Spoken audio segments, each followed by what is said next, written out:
solution never durable a lorsque l'on veut long-term gagner les solution cœurs et if les you want to win esprits. over hearts and Et minds. partout dans le monde, And throughout the l'Union world, européenne the EU continuera continues à to assumer ses shoulder its responsabilités avec toutes responsibility celles et together ceux with all qui those souhaitent who travailler work sincèrement toward pour le bien commun, pour la common paix good, et pour la for prospérité. peace and Mais prosperity. l'Union européenne, But we will never jamais, be ne se laissera intimider intimidated par la violence by ou par le violence chantage. or threats.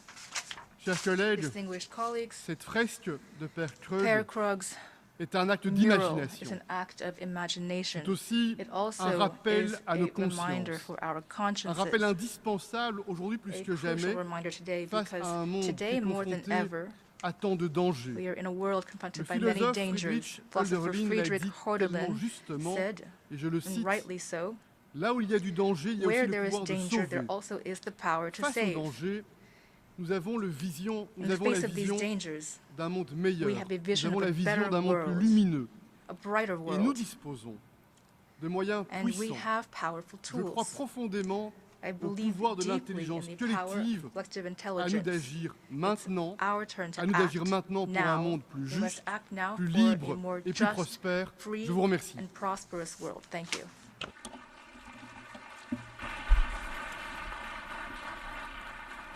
On behalf of the Assembly, I wish to thank the President of the European Council of the European Union for the statement just made, and I request protocol to escort His Excellency.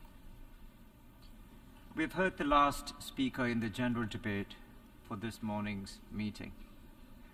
The 9th plenary meeting will continue with the general debate at this point shortly. The meeting now is adjourned.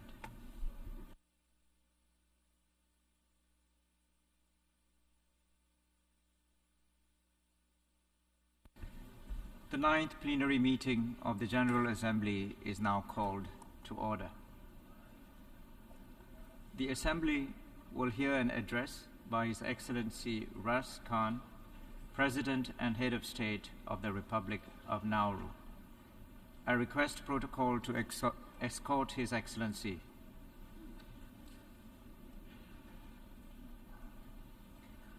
On behalf of the General Assembly, I have the honor to welcome His Excellency Rashad, President and Head of State of the Republic of Nauru, and I invite him to address the Assembly.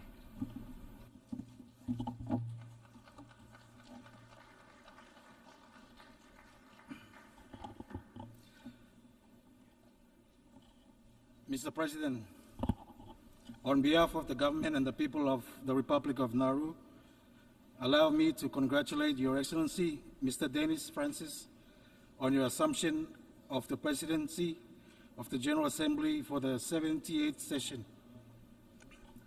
It is always a pleasure to see another small island developing state taking up the leadership mantle. Please let me assure you of my delegation's full cooperation and support as you lead this august body in rebuilding trust and reigniting global solidarity.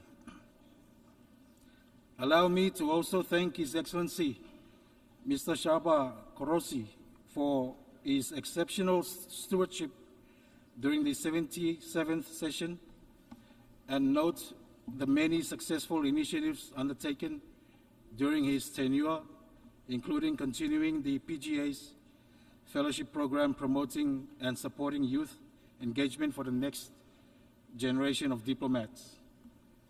Allow me also to extend my sincere condolences to the governments and people of Morocco and Libya for the recent devastating earthquakes and floods as you seek relief and recovery during this time.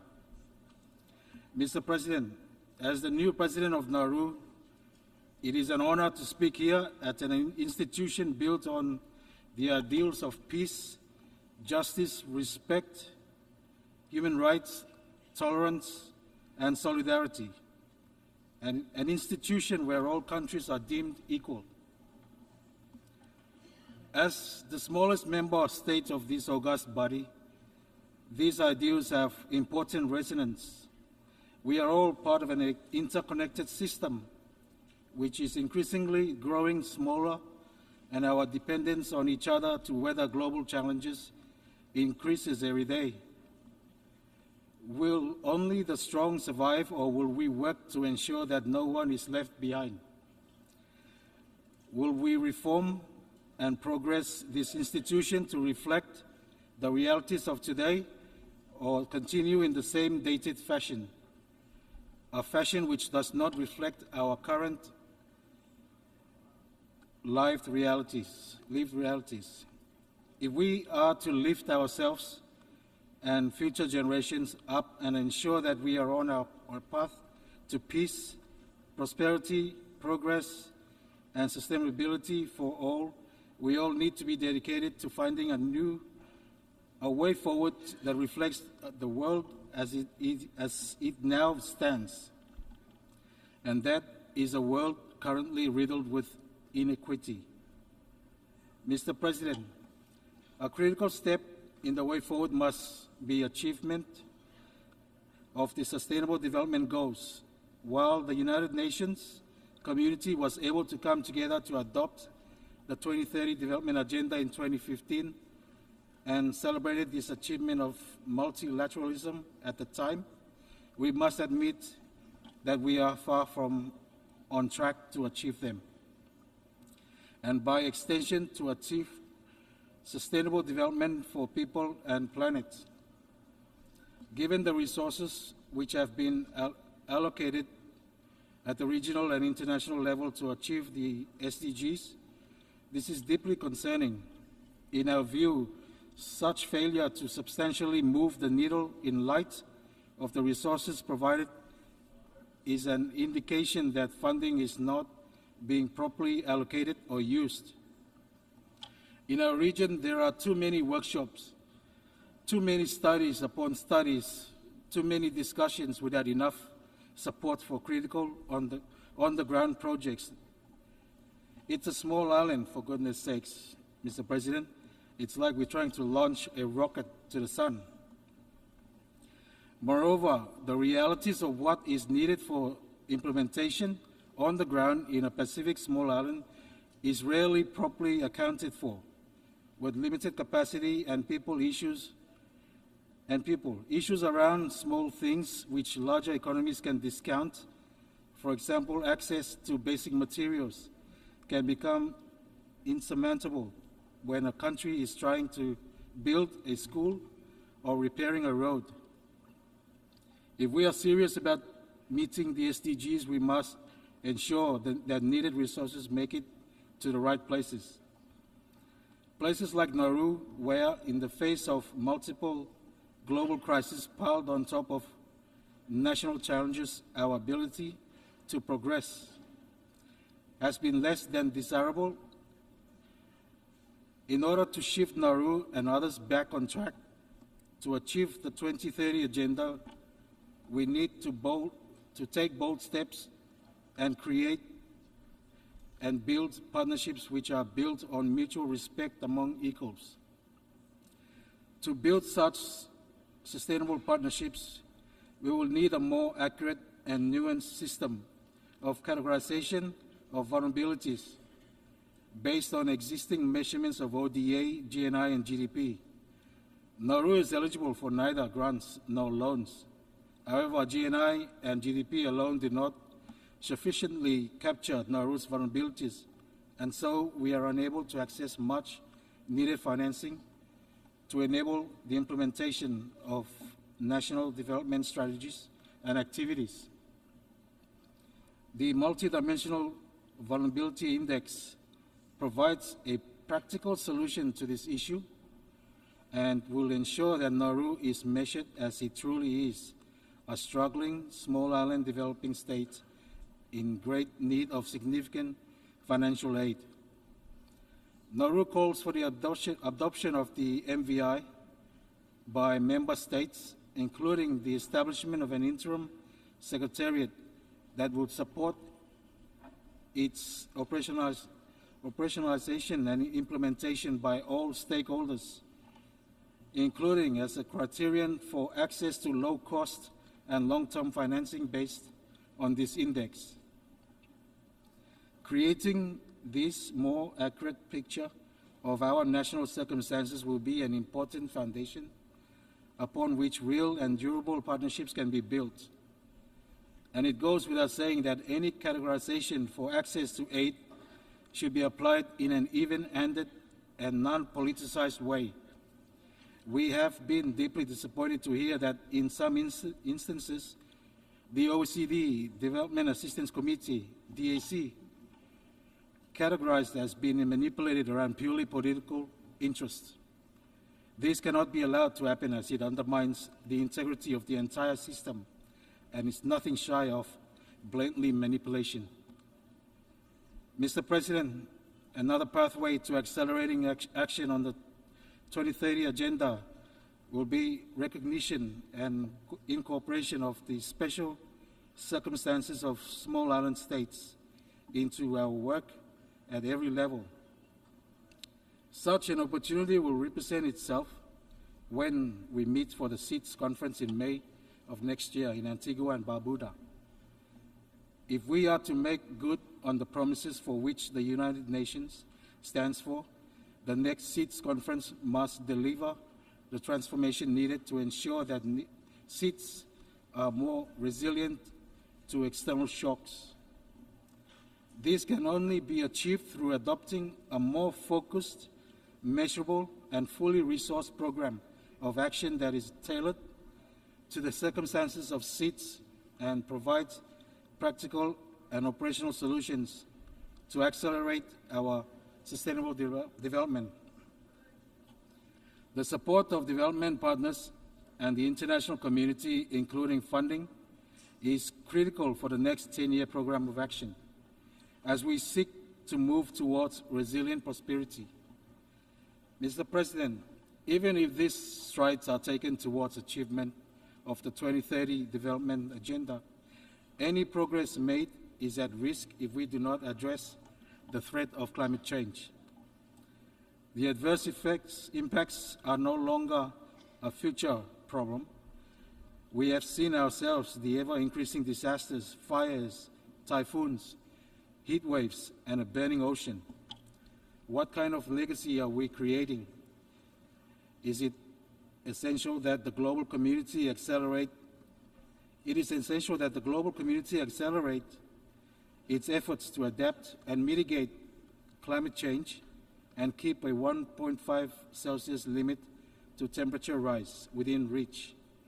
This cannot be said enough, so I will say it again. It is essential that the global community accelerates its efforts to adapt and mitigate climate change and keep a 1.5 Celsius limit to temperature rise within reach. We call on all states to take ambitious action in their implementation of the Paris Agreement and decisions under the Paris Agreement, including the Glasgow Climate Pact and the Sharm el-Sheikh Implementation Plan. And we note our disappointment that the goal of 100 billion a year has not been reached and that the distribution of funds allocated has not been equitable. And so we join the call to reform the international financial system, to make and development finance more affordable and adequate and positioned to combat the scale of climate crisis. Nauru looks forward to a meaningful COP28 in the UAE, one that achieves the shared ambition and commitment to deliver progress and keep 1.5 degrees within reach. We also continue to call on the UNSG to appoint a special representative on climate and security. This could improve the United Nations' ability to address climate-related security risk, including through regular reporting on the security implications of climate change. Similarly, we see the need to seek additional paths to climate action and hope that the advisory opinions to come from ITLOS and ICJ will jumpstart more ambitious climate action.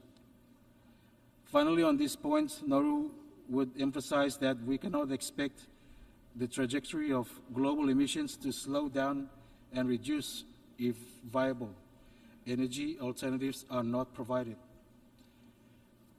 Deep seabed minerals hold the answer, with polymetallic nodules providing the alternative for big emitters to make a just energy transition away from fossil fuels and towards much cleaner and renewable energy technologies.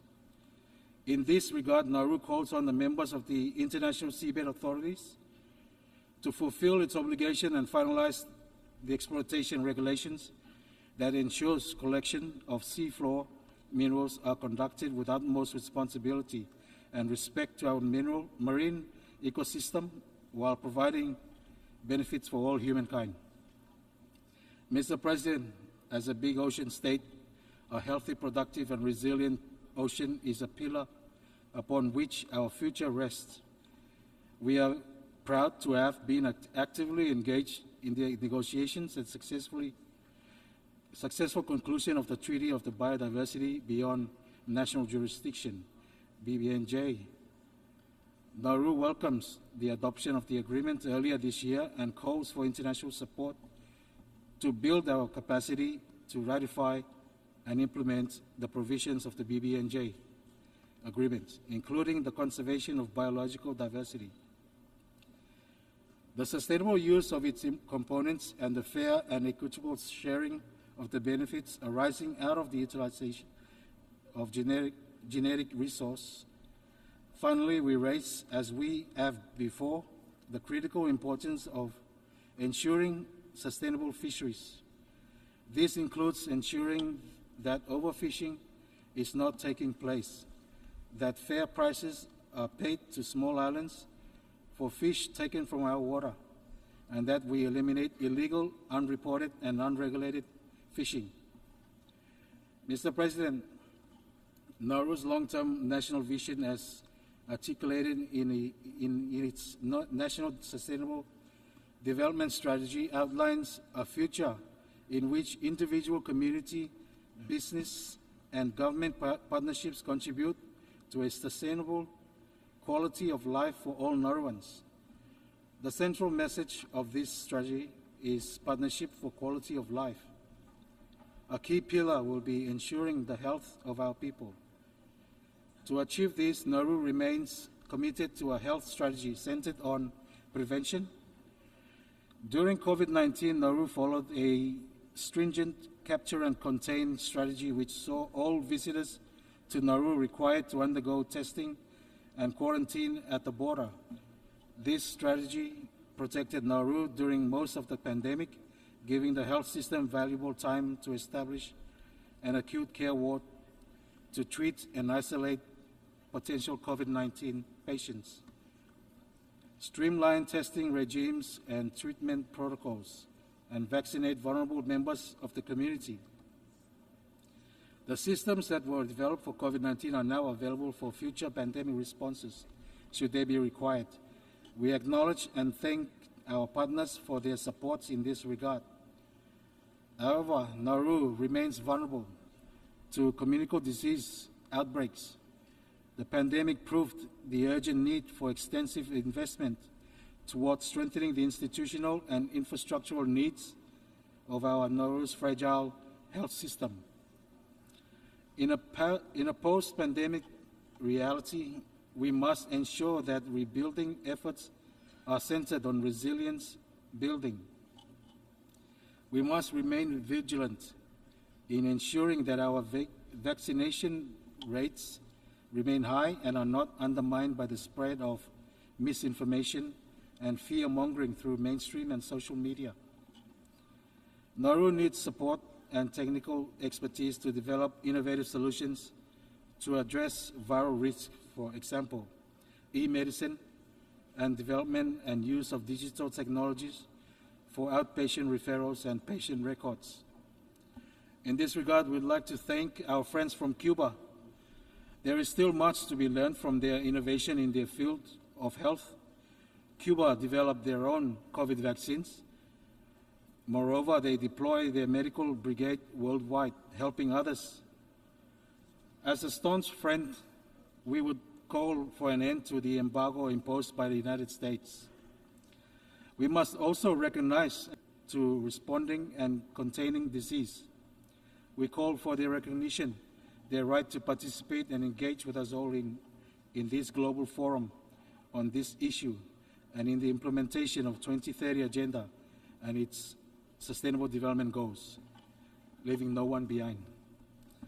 Mr. President, another crucial element of accelerating action on the 2030 Agenda and its Sustainable Development Goals towards peace, prosperity, progress, and sustainability for all is education. Nauru continues to place great emphasis and investment in the strengthening and development of its education sector, given its pivotal role as a key driver of sustainable development. On a national scale, Nauru aims to improve the quality and broaden the scope and reach of education.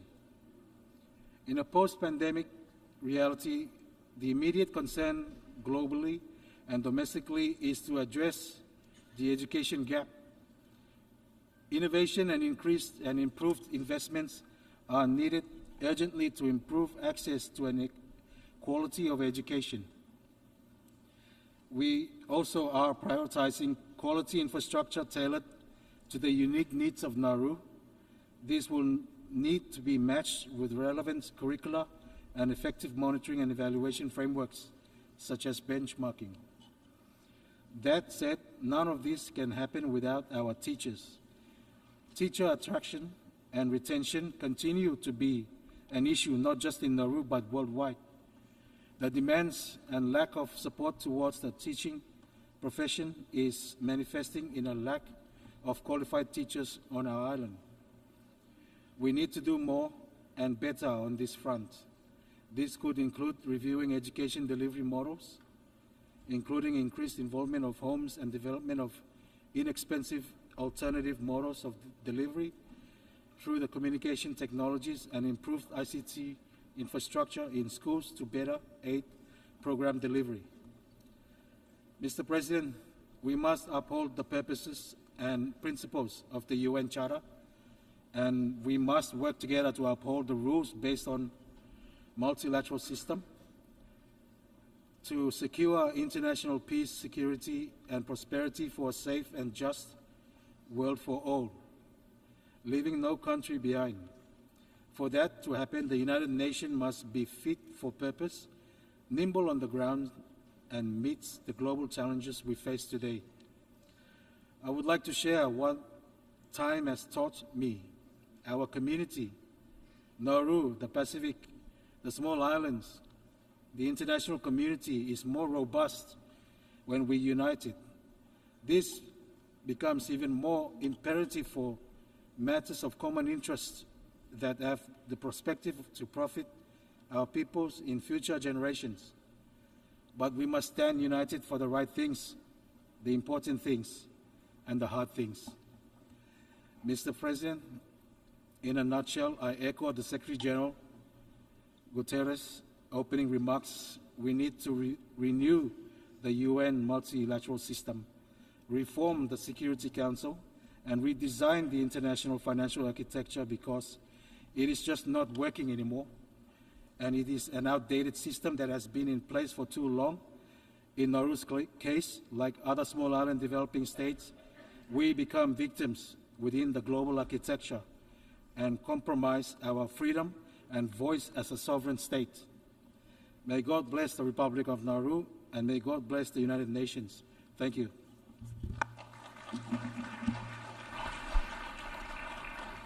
On behalf of the Assembly, I wish to thank the President and Head of State of the Republic of Nauru for the statement just made, and I request protocol to escort His Excellency. The Assembly will hear an address by His Excellency Umaro Sissoco Embalo, President of the Republic of Guinea-Bissau. I request protocol to escort His Excellency.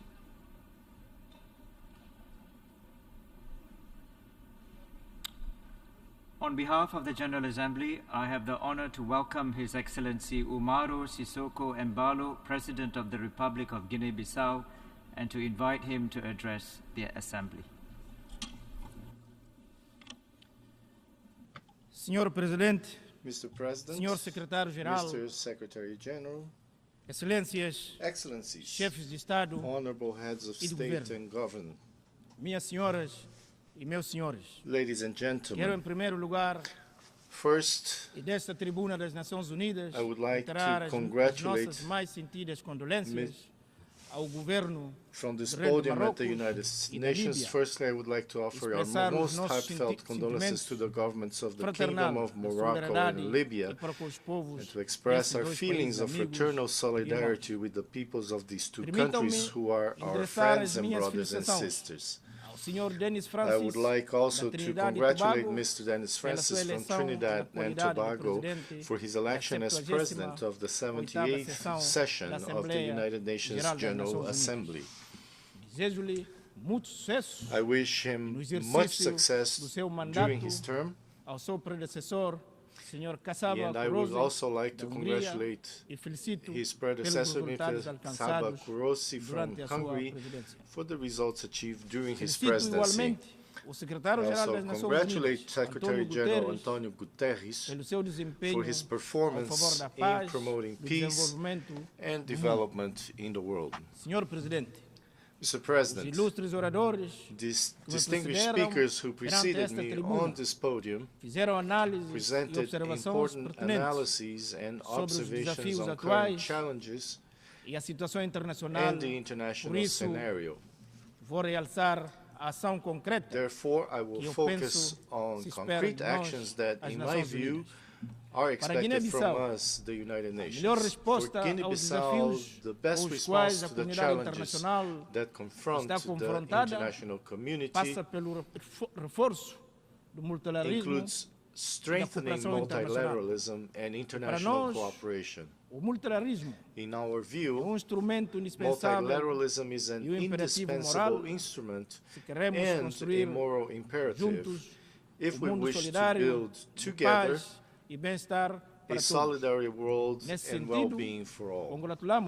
To this end, we welcome the choice and significance of the theme for this session of the General Assembly, which stresses the importance of global trust and solidarity, prosperity, progress, and sustainability for all. Mr. President, Excellencies, de todos nós ações concertadas com we vista are à expected to take concretização coordinated das nossas actions to decisões, implement our decisions, tais como a realização dos objetivos such as the do achievement desenvolvimento of the sustentável Sustainable Development ODS, Goals, e a Agenda SDGs, 2063, and the a África African queremos Union's da União Agenda Africana. 2063, the Garantir o Africa we financiamento want, do to ensure desenvolvimento development e proteger financing de maneira coletiva and to melhor collectively o nosso protect planeta. and improve our A este planet. propósito, é preciso cumprir os To this acordos end, we de must Paris comply with the Paris e da and COP27, COP27 agreements, incluindo o fundo de perda including de danos para os the países Loss and Damage vulneráveis, Fund for vulnerable particularmente countries, os insulares, como o particularly meu país, island a nations Guiné-Bissau. such as my country, Senhor Guinea-Bissau. Mr. É President, preciso introduzir we must as introduce mudanças the changes necessárias required na arquitetura in de the paz international e peace and segurança security internacionais e no architecture sistema financeiro and in the mundial world financial system para que consigam dar resposta to à enable atual them to conjuntura internacional. respond to the current A international reforma do Conselho de scenario. Segurança, Security que há Council muito reform, which se has considera long been como deemed as necessária, necessary, deverá tomar must em consider the conta a position posição da União of the Africana African a Union fim de garantir in uma order to representação ensure a realista realistic e mais justa. and fairer Em representation, adequação com o papel cada vez mais preponderante consistently with the da África increasingly na construção preponderant e manutenção role do of equilíbrio do Africa mundo. in Senhor building and Presidente, maintaining balance minhas in the world. senhoras e Mr. meus President, ladies and gentlemen, desde que assumi a presidência da since I República da became Guiné-Bissau, President of the Republic of em Guinea-Bissau 2020, in apostamos 2020, no diálogo, we have construção focused da on paz, dialogue, da peace estabilidade building, política political e no stability, desenvolvimento as socioeconômico well do as nosso social país, and economic bem como development in our na country, sub-região da África Ocidental, as além, well as in the West são também Africa esses sub-region princípios and beyond.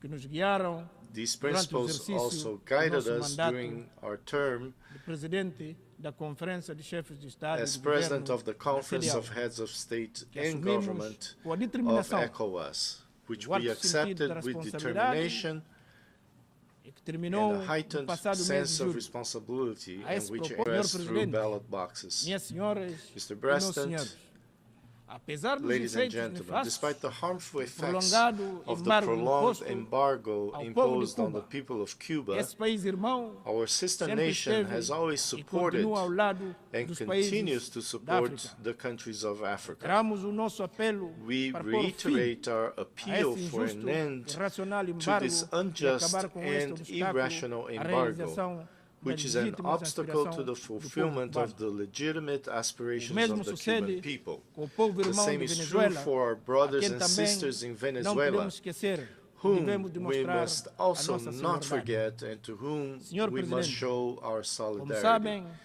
Mr. President, as you know, it has been a year since I took the office of President of the African Leaders Malaria Alliance. As heads of state and government, we continue in Africa to give priority to the struggle against malaria. As a result of this effort, more than 1.5 billion cases of malaria were avoided and 10.5 million lives were saved in Africa since 2000. I call on Africa and the international community to take action. If we wish to achieve our global goals for 2030 of ending malaria epidemics and achieving universal health conference, we must act now. Mr. President, Excellencies, this year, the people of the Republic of Guinea-Bissau celebrates 50 years of existence as an independent and sovereign state. Thus, as an emissary of the Bissau Guinean nation, I am thankful for the extraordinary aid provided by the former Soviet Union, the Republic of Guinea, Conakry, Cuba, Algeria, and Morocco, and other countries to our struggle for liberation, as well as the United Nations in its historic visit to our liberated regions, confirming the existence of effective political, administrative, and military control. On this solemn occasion of 50 years of independence, the people of the Republic of Guinea-Bissau will strengthen our determination and energy to consolidate national unity and mobilize even more, as enshrined in the national anthem of Guinea-Bissau, to build peace and progress in our everlasting homeland. Mr. President, at this historic juncture in the history of the Republic of Guinea-Bissau, and before I finish my remarks, I wish to reaffirm on behalf of our government and the Bissau Guinean people, from this podium and before the world, our engagement and continuous availability to continue to work with the UN and to cooperate with all friendly governments and peoples for world peace and development, and to protect our planet. Thank you very much.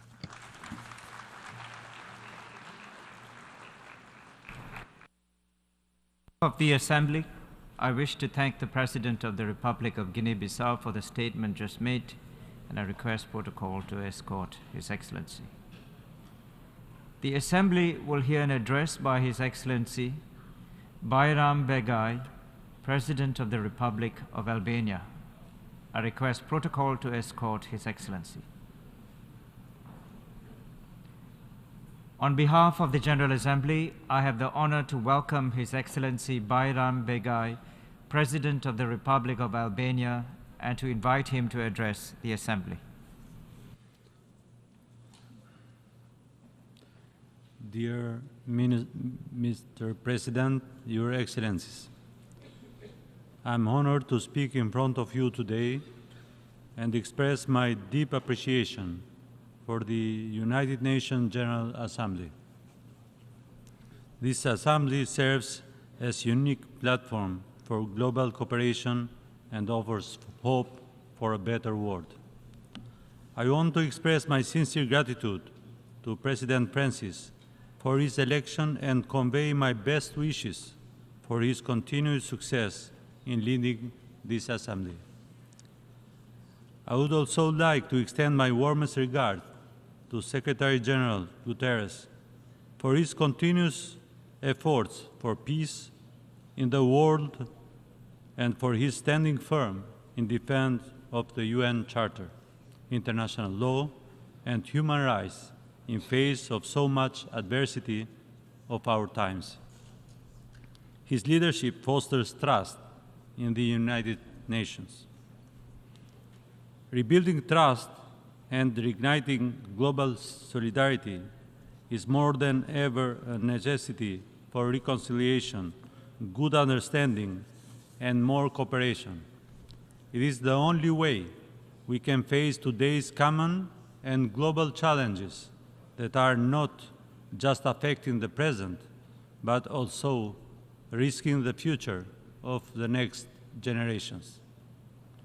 And it all should be done by assessing regions and countries based on their contribution rather than their failures. Ladies and gentlemen, since 1955, when Albania became a member state of the United Nations, a lot has changed. From a self-isolated country, Albania now proudly stands as a NATO member and has initiated accession negotiations with the European Union. Currently, Albania is concluding its first term as a non-permanent member of the Security Council, and this month we are productively chairing this UN body for the second time. As part of the Western Balkans, Albania continues to make unwavering contribution to peace and stability in this region. Albanians play a crucial role in Southern Eastern Europe. We constitute the large majority in two independent republics, Albania and Kosovo. We form a constitutive minority in North Macedonia and Montenegro, and significant minority in southern part of Serbia. Throughout our history, Albania has adhered to a policy of friendship and good neighborly relations. We remain deeply concerned by the recurring crises that reoccur from time to time regarding the relation among its neighbors. Both Albania and Kosovo have consistently championed peace over tension and out by opposing narratives.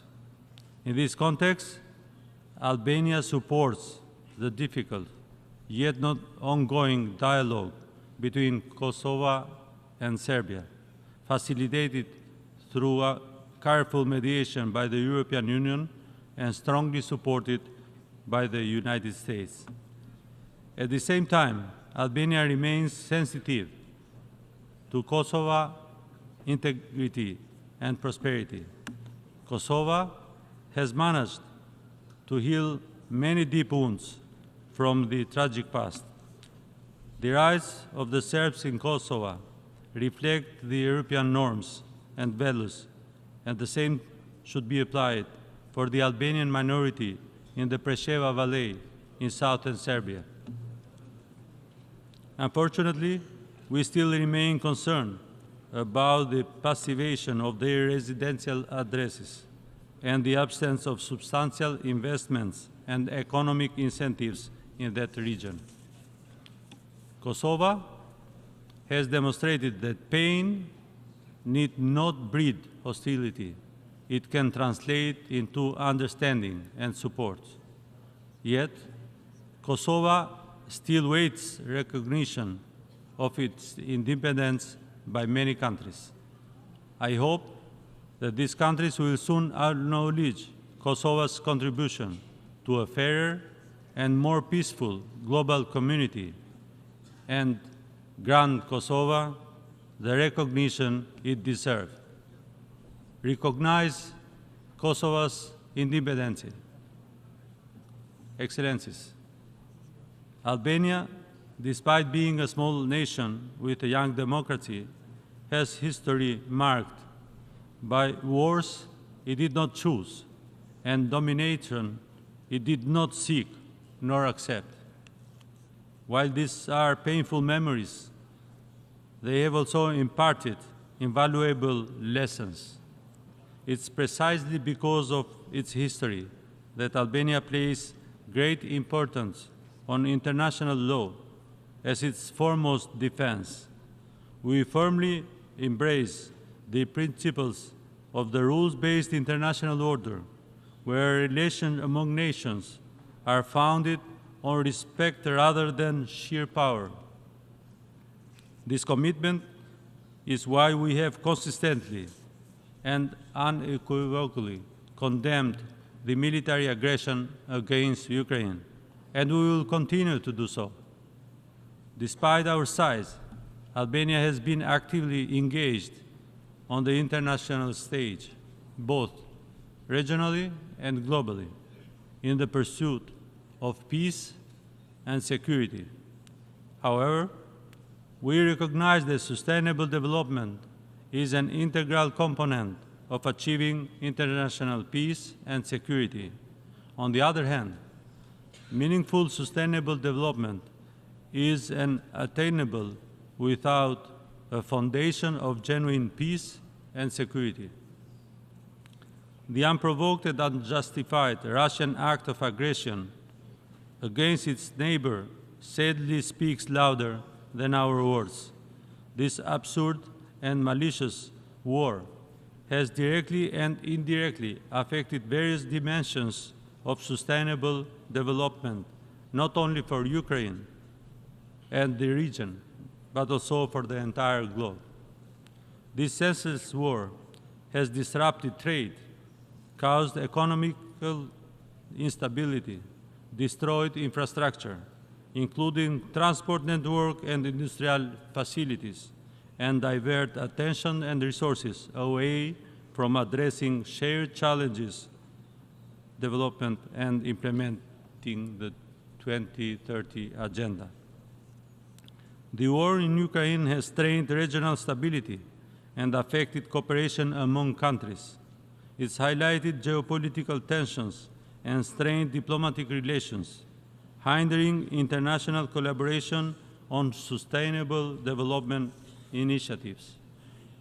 The spillover effects of the war, including displacement, migration, and economic and security concerns, as we have witnessed, can have global ramifications that impede progress toward achieving sustainable development goals.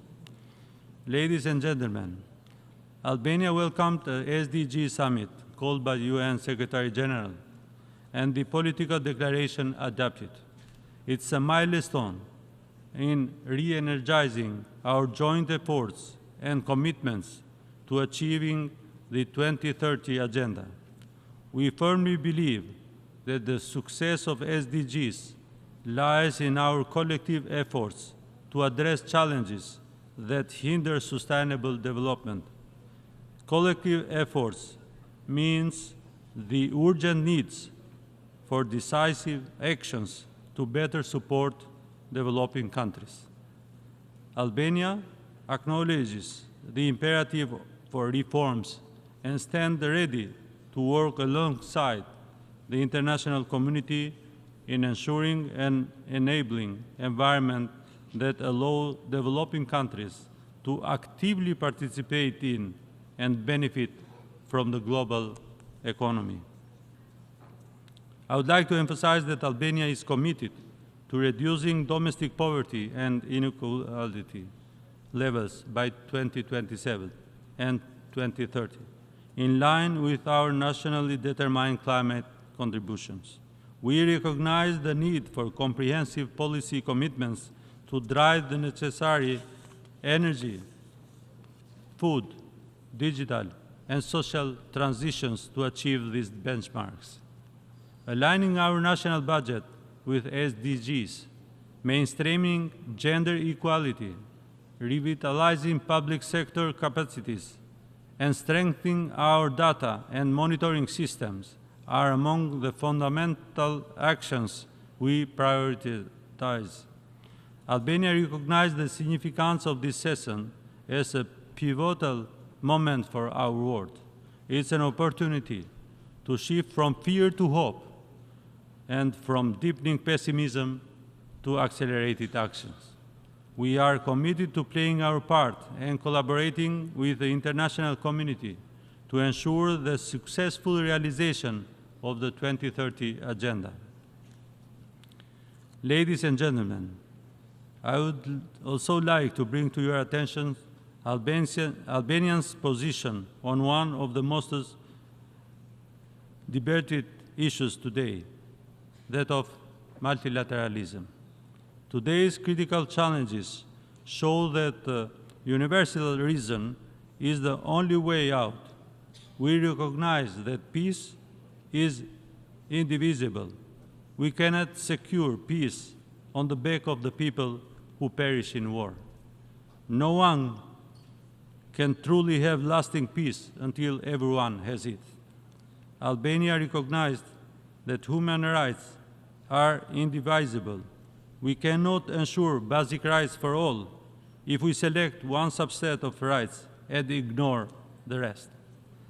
The suffering caused by torture or famine is hard to distinguish. It's unacceptable and unnecessary suffering that can be eliminated if we embrace all civil, political, socio-economic, and cultural rights. Albania is a candidate for the Human Rights Council in the upcoming election next month. If elected, we will be championing human rights in their broadest sense. This includes human rights, women's rights, children's rights, minority rights, and the fundamental rights to equal opportunities. We will work with other countries to protect, promote, and defend human rights and freedoms as a vital condition for individual and collective development and prosperity.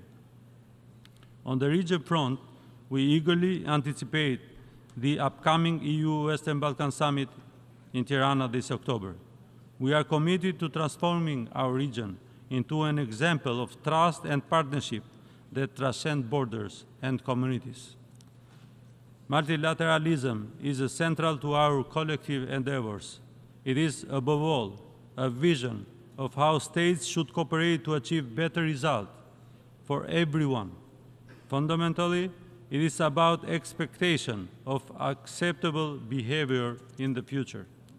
Multilateralism is a normative key, requires us to consider not only whether existing arrangements are effective or efficient, but also whether existing multilateral practices and processes are fair and just.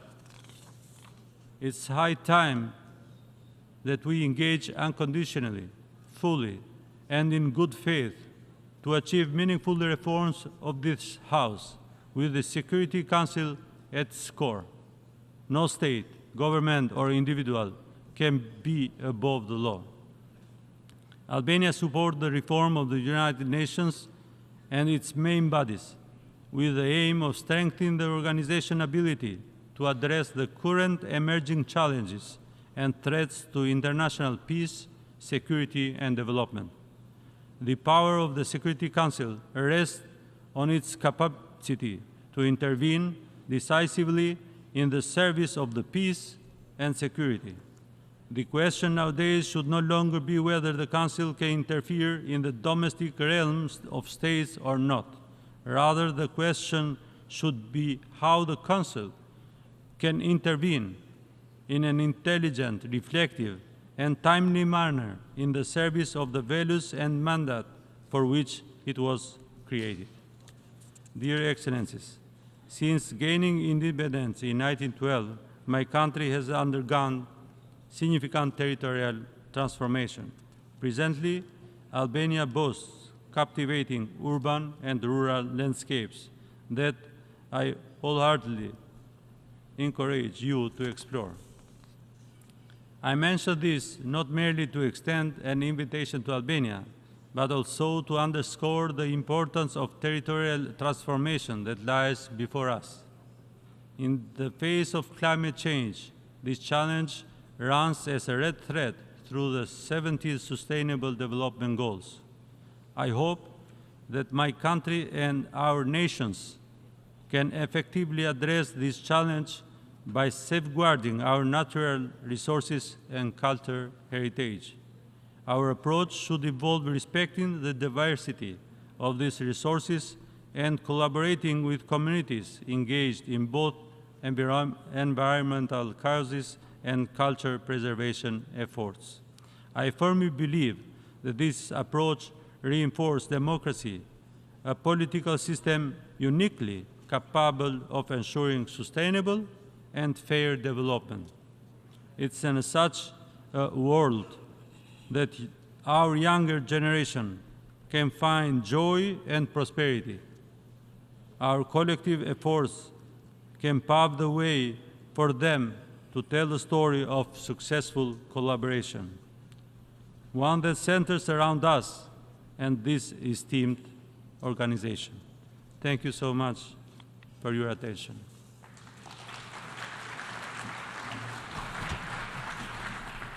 On behalf of the Assembly, I wish to thank the President of the Republic of Albania for the statement just made, and I request protocol to escort His Excellency.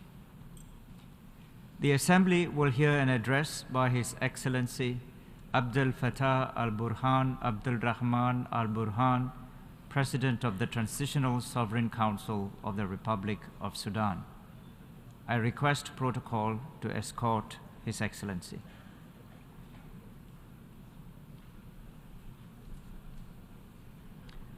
On behalf of the General Assembly, I have the honor to welcome His Excellency Abdel Fattah al-Burhan Abdul Rahman al-Burhan, President of the Transitional Sovereign Council of the Republic of the Sudan, and to invite him to address the Assembly. In the name of God, the compassionate, the merciful, Mr. President, Honorable Heads of State, I would like to congratulate you, Mr. President, on assuming the presidency of this session. I would also like to thank your predecessor and His Excellency, the Secretary General, for their efforts to counter the challenges that faced our world over the past year. Mr. President, since the 15th of April, the Sudanese people have been facing a destructive war launched by the rebel rapid support forces. They established alliances with tribal militias and other regional and international ones. They brought mercenaries from different corners of the globe, committing some of the most horrendous crimes against the Sudanese people. These groups have killed, looted, stealed, raped, and seized citizens' homes and properties. They have destroyed civil objects, be it public facilities, hospitals, state buildings, or government buildings. They attempted to obliterate the history of the Sudanese people by attacking museums, antiquities, by destroying land records, civil registries, and court registries. They've also looted banks, private and public corporations, and released prisoners and detainees, including those who have been wanted by international justice, including terrorists.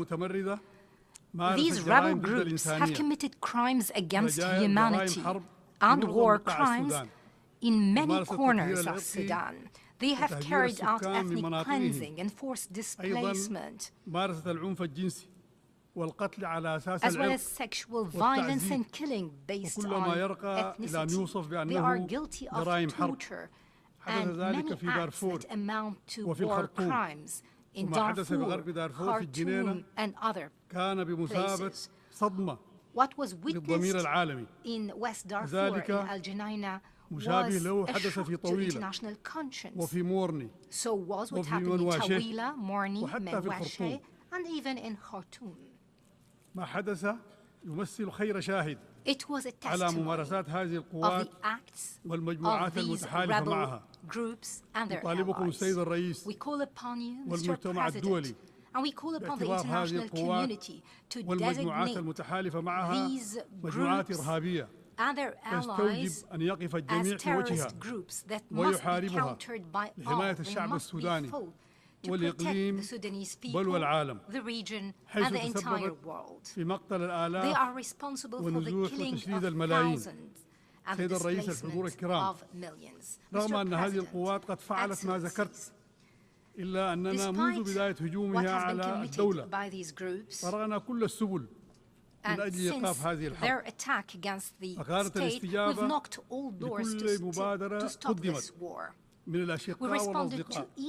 فجلسنا في جدة مبادرة كريمة من الأشقاء في المملكة العربية السعودية والولايات المتحدة الأمريكية، وحققنا تقدما جيدا لولا تعنت المتمردين ورفضهم الخروج من الأحياء السكنية. أيضا قبلنا مبادرة الإيجاد ومبادرة دول الجوار التي انعقدت في مصر، وما زلنا حتى اليوم نمد أيادينا من أجل السلام ومن أجل إيقاف هذه الحرب ورفع المعاناة عن شعبنا. لذلك قبلنا مبادرة من الأشقاء في تركيا وجنوب السودان ويوغندا لإيجاد حلول، لكن كلها اصطدمت برفض المتمردين للحلول السلمية وإصرارهم على تدمير الدولة وإبادة وتهجير شعبها. سيد الرئيس، هذه الحرب يصنفها البعض بأنها حرب داخلية بين طرفين مسلحين، لكن الاعتداء لم يتوقف عند القوات المسلحة بل شمل كل مكونات الدولة. المواطنين الأبرياء ليسوا جزء من القوات المسلحة. المساليد في غرب دارفور ليسوا جزء من القوات المسلحة. منازل المواطنين ليسوا جزء من القوات المسلحة. إذن هذه الحرب لا ينبغي أن تصنف بين القوات المسلحة والدعم السريع، بل شملت كل مكونات الدولة.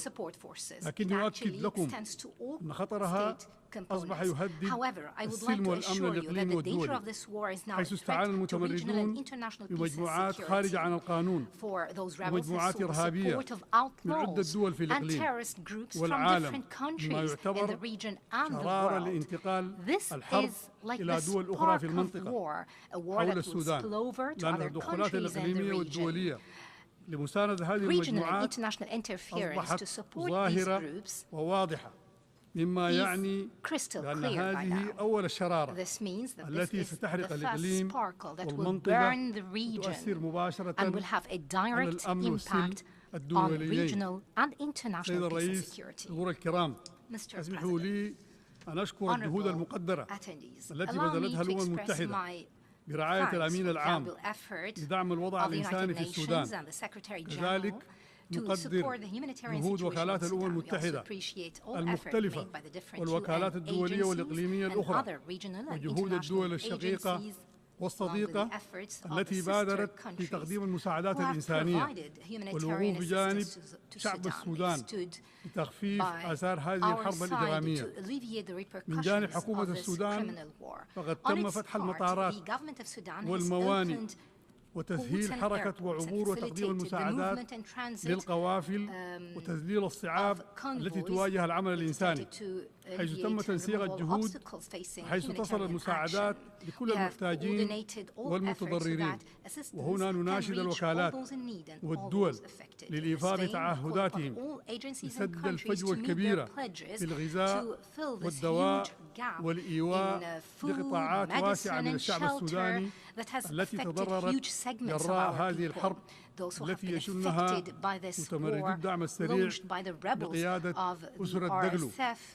سيد الرئيس، حضور الكرام، إننا ما زلنا عند تعهداتنا السابقة بنقل السلطة إلى الشعب السوداني بتوافق عريض وتراضي وطني تخرج بموجبه القوات المسلحة نهائيا من العمل السياسي، ويكون تداول السلطة بالطرق الشرعية والسلمية المتمثلة في الانتخابات، حيث أننا نرى أن تكون هنالك مرحلة انتقالية قصيرة تدار فيها الدولة بحكومة مدنية من المستقلين يتم خلالها معالجة الأوضاع الراهنة الأمنية والإنسانية والاقتصادية وإعادة الإعمار، تعقبها انتخابات عامة يختار من خلالها السودانيون من يحكمهم. كما نؤكد التزام الدولة بمواصلة الحوار مع الممانعين إخواننا عبد العزيز الحلو وعبد الواحد محمد نور للانضمام إلى مسيرة البناء الوطني، حيث أننا في ظل التزامنا التام باتفاقية السلام الموقعة في جوبا في العام 2020 قد قطعنا شوطا مقدرا في إحلال السلام ومعالجة جزء كبير من معضلات بناء الدولة السودانية. حضور الكرام، أؤكد التزام السودان بدعم المرأة والطفل والقطاعات الهشة لضمان تمتعهم بكافة حقوقهم وحمايتهم في ظل النزاعات القائمة حاليا مع تجديد التزام حكومة السودان بالعمل على تحقيق أهداف التنمية المستدامة. وفي هذا الصدد فإن وقف وتجميد المساعدات الإنسانية والمساعدات الدولية الفترة الماضية قد أثر سلباً في تنفيذ تلك الأهداف وأثر بصورة مباشرة في توسيع فجوة الحماية الاجتماعية ومجابهة التغييرات المناخية ومواجهة أزمة الغذاء وفاقم من أوضاع النازحين واللاجئين.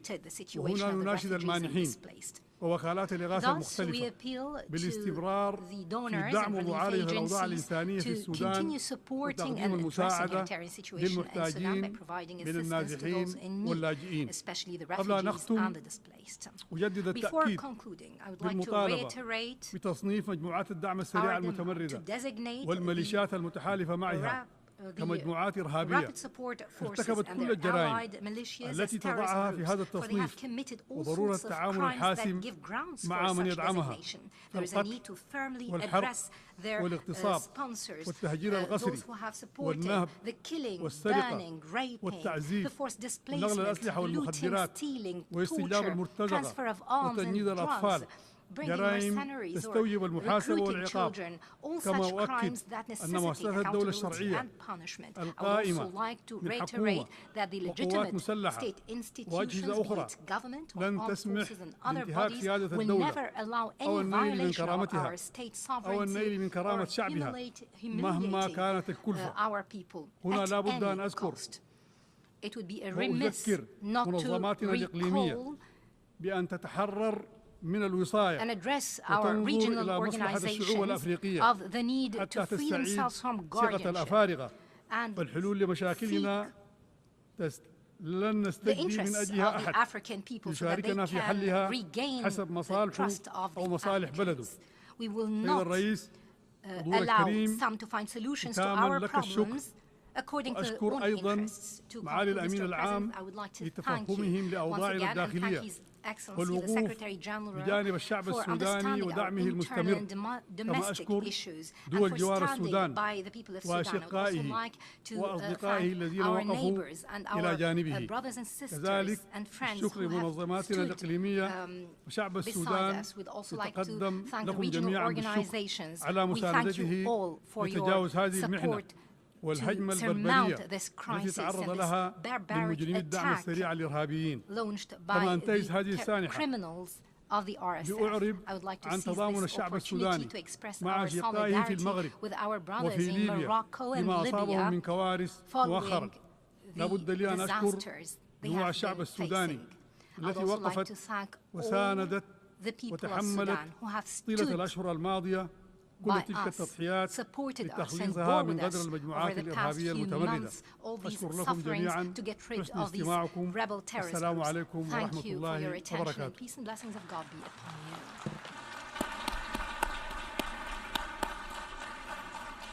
On behalf of the Assembly, I wish to thank the President of the Transitional Sovereign Council of the Republic of Sudan for the statement just made, and I request protocol to escort His Excellency.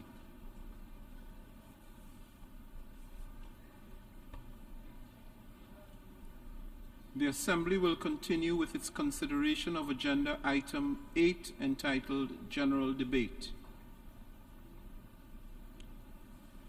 The Assembly will hear an address from His Excellency Han Zheng, Vice President of the People's Republic of China. I request protocol to escort His Excellency.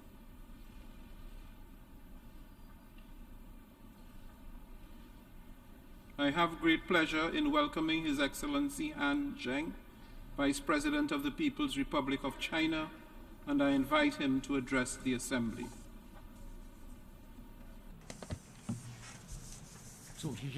Mr. President, colleagues, at present, the international security situation is grim.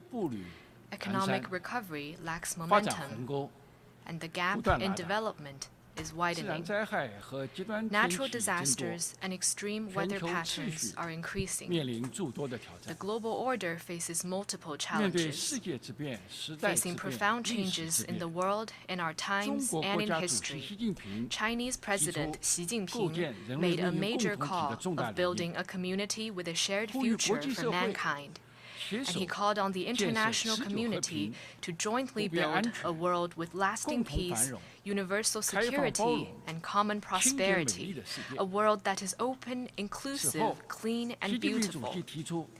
Since then, President Xi Jinping has proposed the Global Development Initiative, the Global Security Initiative, and the Global Civilization Initiative. These initiatives have enriched the vision of building a community with a shared future for mankind and set out a pathway toward realizing this goal. More and more countries have realized that they all share a huge stake of common survival and that unity and cooperation is the right way to take. Mr. President, colleagues, the historical trend of peace, development, and win-win cooperation is unstoppable. With this in mind, I call for taking steps in the following 4 areas. First, we should uphold equity and justice and safeguard peace and security. The security of all countries is interconnected. Indeed, the security of one country has an impact on that of other countries. It is important to follow the vision of common, comprehensive, cooperative, and sustainable security, and embark on a path to security featuring dialogue over confrontation, partnership over alliance, and win-win outcomes over a zero-sum game. We should address the legitimate security concerns of all countries and resolve differences and disputes in a peaceful way through dialogue and consultation. Communication and dialogue is an important way to achieve international security cooperation, and parties to a conflict or confrontation should never forget this. Cessation of hostilities and resumption of peace talk is the only way to settle the Ukraine crisis. China supports all efforts that are conducive to the peaceful resolution of the Ukraine crisis and stands ready to continue playing a constructive role for the early attainment of peace. The Palestinian issue is at the core of the Middle East issue. The fundamental way out lies in the two-state solution. China will continue to support the Palestinian people in pursuing the just cause of restoring their lawful national rights. We should respect the sovereignty and territorial integrity of all countries and observe the purposes and principles of the UN Charter. China opposes hegemonism, power politics, unilateralism, and Cold War mentality. A small number of countries have arbitrarily imposed illegal and unilateral sanctions, severely undermining the harmony and stability of international relations. The international community should jointly resist such acts.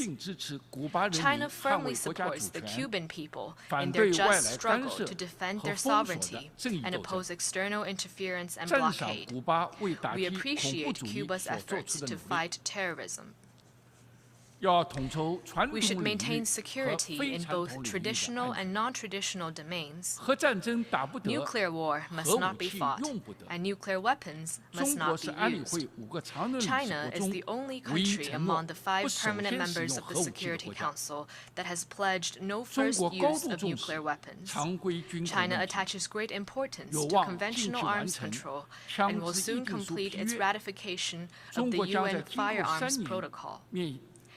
China will carry out demining cooperation in ASEAN countries in the next 3 years to help them eliminate this hazard at an early date. China supports the UN with full respect for the governance principles and practices of all countries in serving as the main channel in creating a widely accepted AI governance framework, standards, and norms.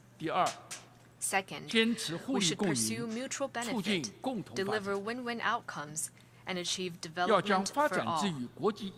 Development should be placed at the center of the international agenda, and development benefit should reach every country and individual in a fairer way.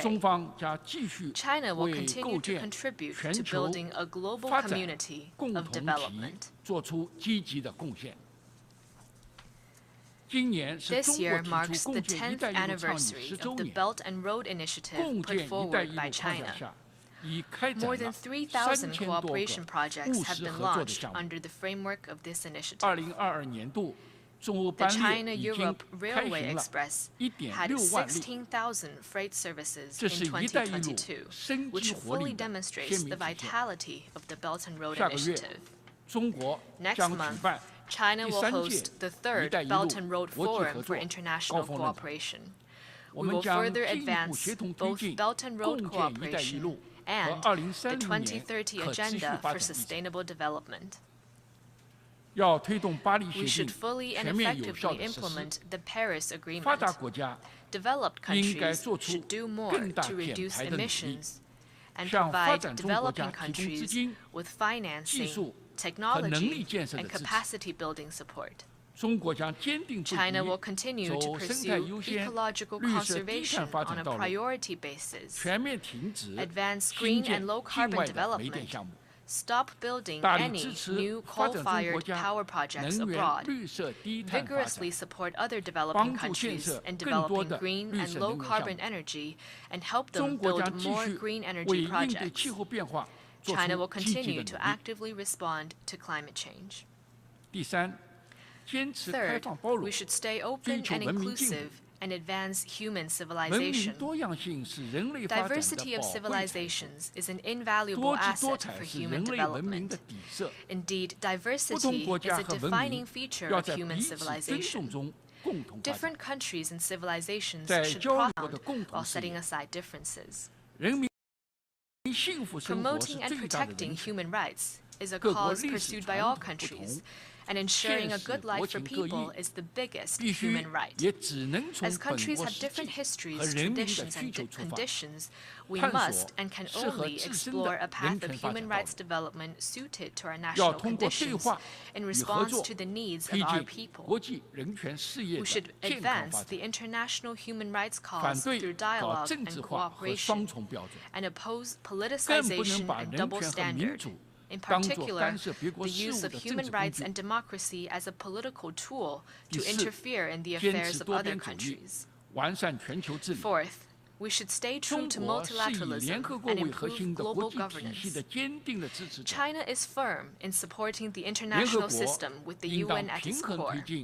The UN should make advances in all the three pillar areas of security, development, and human rights in a balanced manner, and see that all countries jointly safeguard universal security, share development achievements, and chart the course for the future of the world. Major countries should lead by example and deliver on their commitment to multilateralism. Next year, the UN will hold the Summit of the Future. The international community should follow the direction of a multipolar world and democracy in international relations. Use this occasion to promote reform in such areas as peace and security, economy, finance, and trade in a coordinated manner. Increase the representation and say of developing countries, and make global governance more just and equitable. Mr. President, colleagues, last October, the Communist Party of China convened its 20th National Congress, during which an inspiring blueprint was drawn for achieving the great rejuvenation of the Chinese nation on all fronts by pursuing Chinese modernization. Chinese modernization involves a huge population. It aims to deliver prosperity for all Chinese people, promote material and cultural ethical advancement, and achieve harmony between humanity and nature and peaceful development. By pursuing Chinese modernization, we will boost world peace and development and make new and greater contributions to the advancement of human civilization. China stays committed to opening itself wider to the world. Today, the Chinese economy is already an integral part of the global economy. We will continue to expand opening up in a systemic way, promote trade and investment liberalization and facilitation, open the market further to foreign investment, and protect the lawful rights and interests of foreign investors.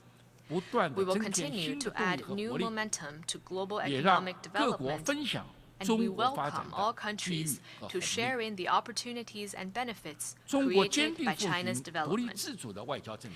China stays committed to an independent foreign policy.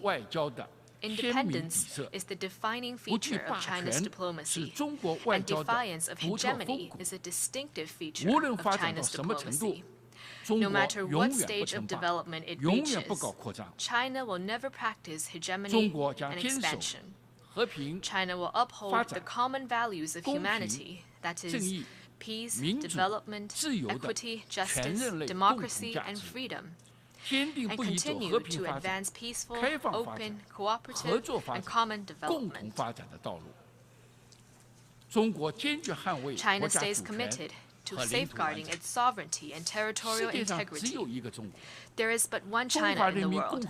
The government of the People's Republic of China is the sole legal government representing the whole of China. And Taiwan has been an inalienable part of China's territory since ancient times.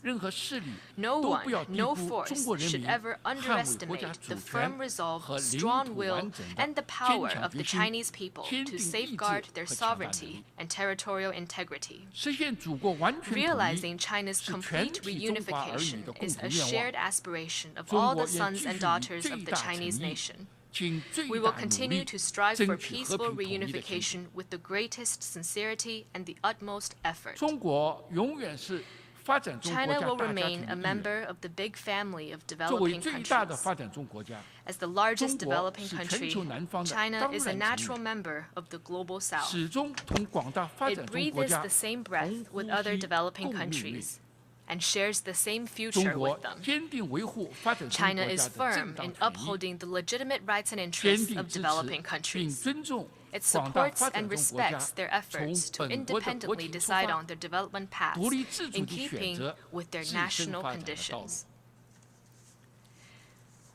Mr. President, colleagues, China will work unremittingly to promote the building of a community with a shared future for mankind, to fulfill the mission of a major country and responsibility for the future of humanity.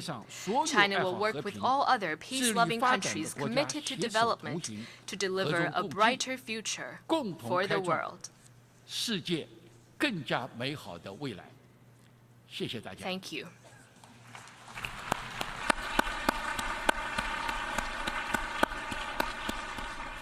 On behalf of the Assembly, I wish to thank the Vice President of the People's Republic of China for the statement just made, and I request protocol to escort His Excellency.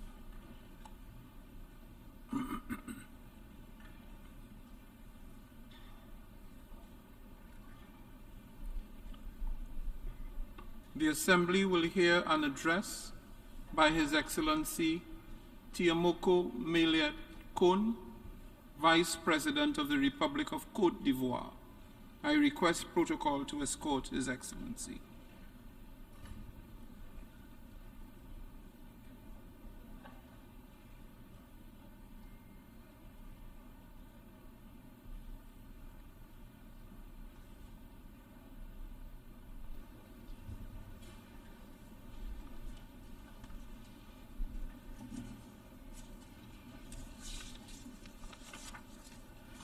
I have great pleasure in welcoming His Excellency Tiamoko Mele Kon, Vice President of the Republic of Côte d'Ivoire, and I invite him to address the Assembly. Excellency, Mr. President of the 78th session of the United Nations General Assembly, Excellencies, ladies and gentlemen, heads of state and government, Excellency, Mr. Antonio Guterres, Secretary General of the United Nations, Excellencies, ladies and gentlemen, honorable delegates, Mr. President, it is an honor to represent at this tribune the President of the Republic of Côte d'Ivoire, His Excellency Alassane Ouattara. I wish to convey to you President Ouattara's warm congratulations and words of welcome which I associate myself with. I wish also on behalf of the President, Mr. Ouattara, to convey our warm congratulations to you, Mr. President of the 78th session of the General Assembly of the United Nations. Congratulations not just on your election, but also for, I wish to commend you for the effective stewardship of our work. I wish to thank the Secretary General once again and wish to assure him of our full support for his various initiatives which are geared towards making the United Nations more than ever before a center for the harmonization of the efforts of nations. Mr. President, Excellencies, ladies and gentlemen, this session is being held in a context of tremendous uncertainty for our planet and for our states, which have been encountering large-scale crises. This situation has been significantly impeding the implementation of Agenda 2030 for sustainable development and has also constrained our ability to collectively surmount these challenges. As we take stock of the situation, it is our duty to be clear-eyed, to recognize the fact that the anticipated resources for the financing of this important agenda are lacking. They are lacking specifically for developing countries. Given this observation, there is a need for us to move quickly, to stand in solidarity. We must ensure that the financing for the Sustainable Development Goals is both lasting and predictable.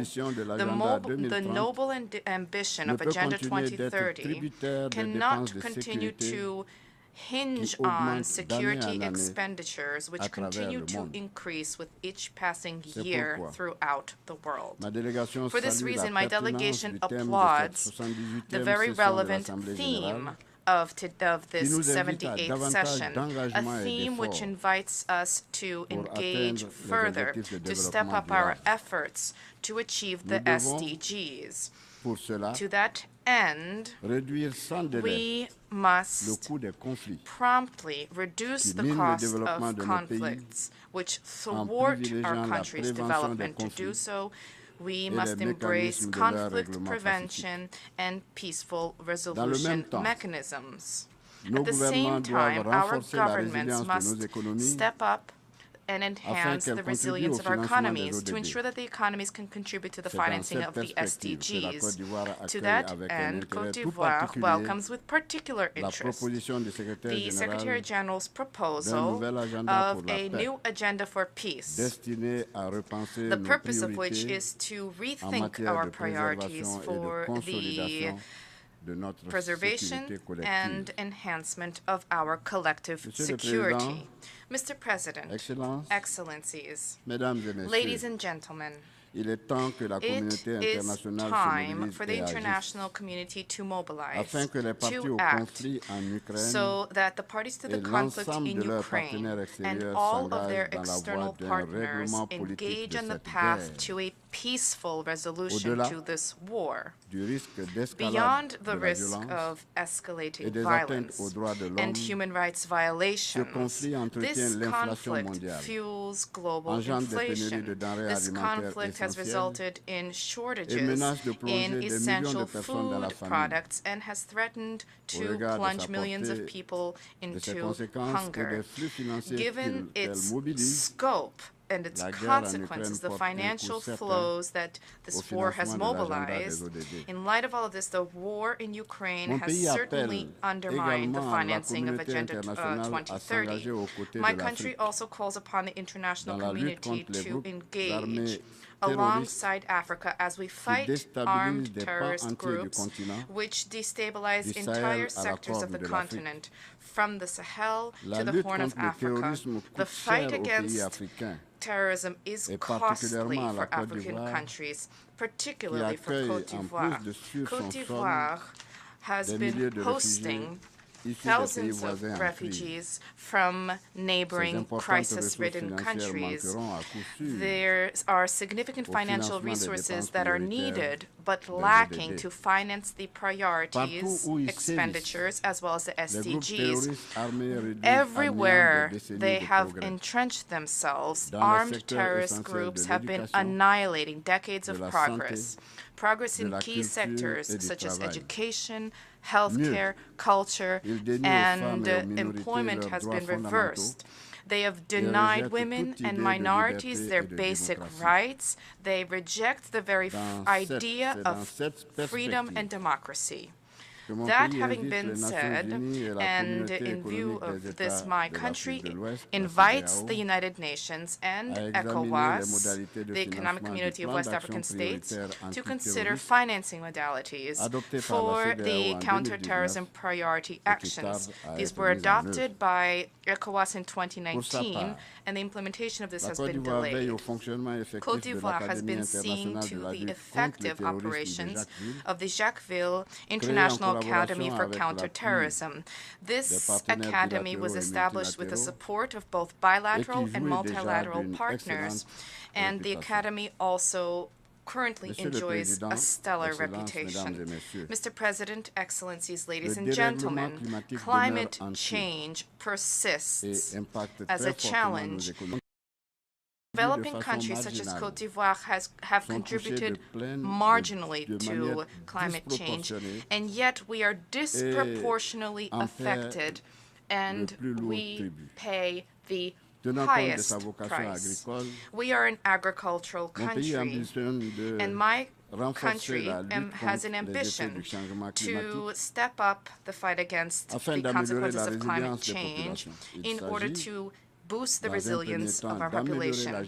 First and foremost, the aim is to improve sustainable management of natural resources and biodiversity, and subsequently, we aim to cultivate in our population a civic awareness for the preservation of the environment and the advancement of sustainable development.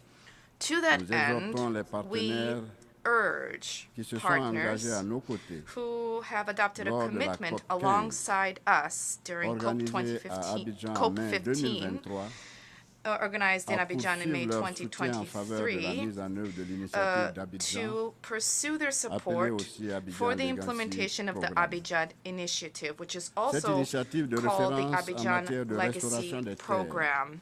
This hallmark initiative for land restoration, for the preservation of the biodiversity, and for the development of responsible agriculture is an opportunity for both current and future generations.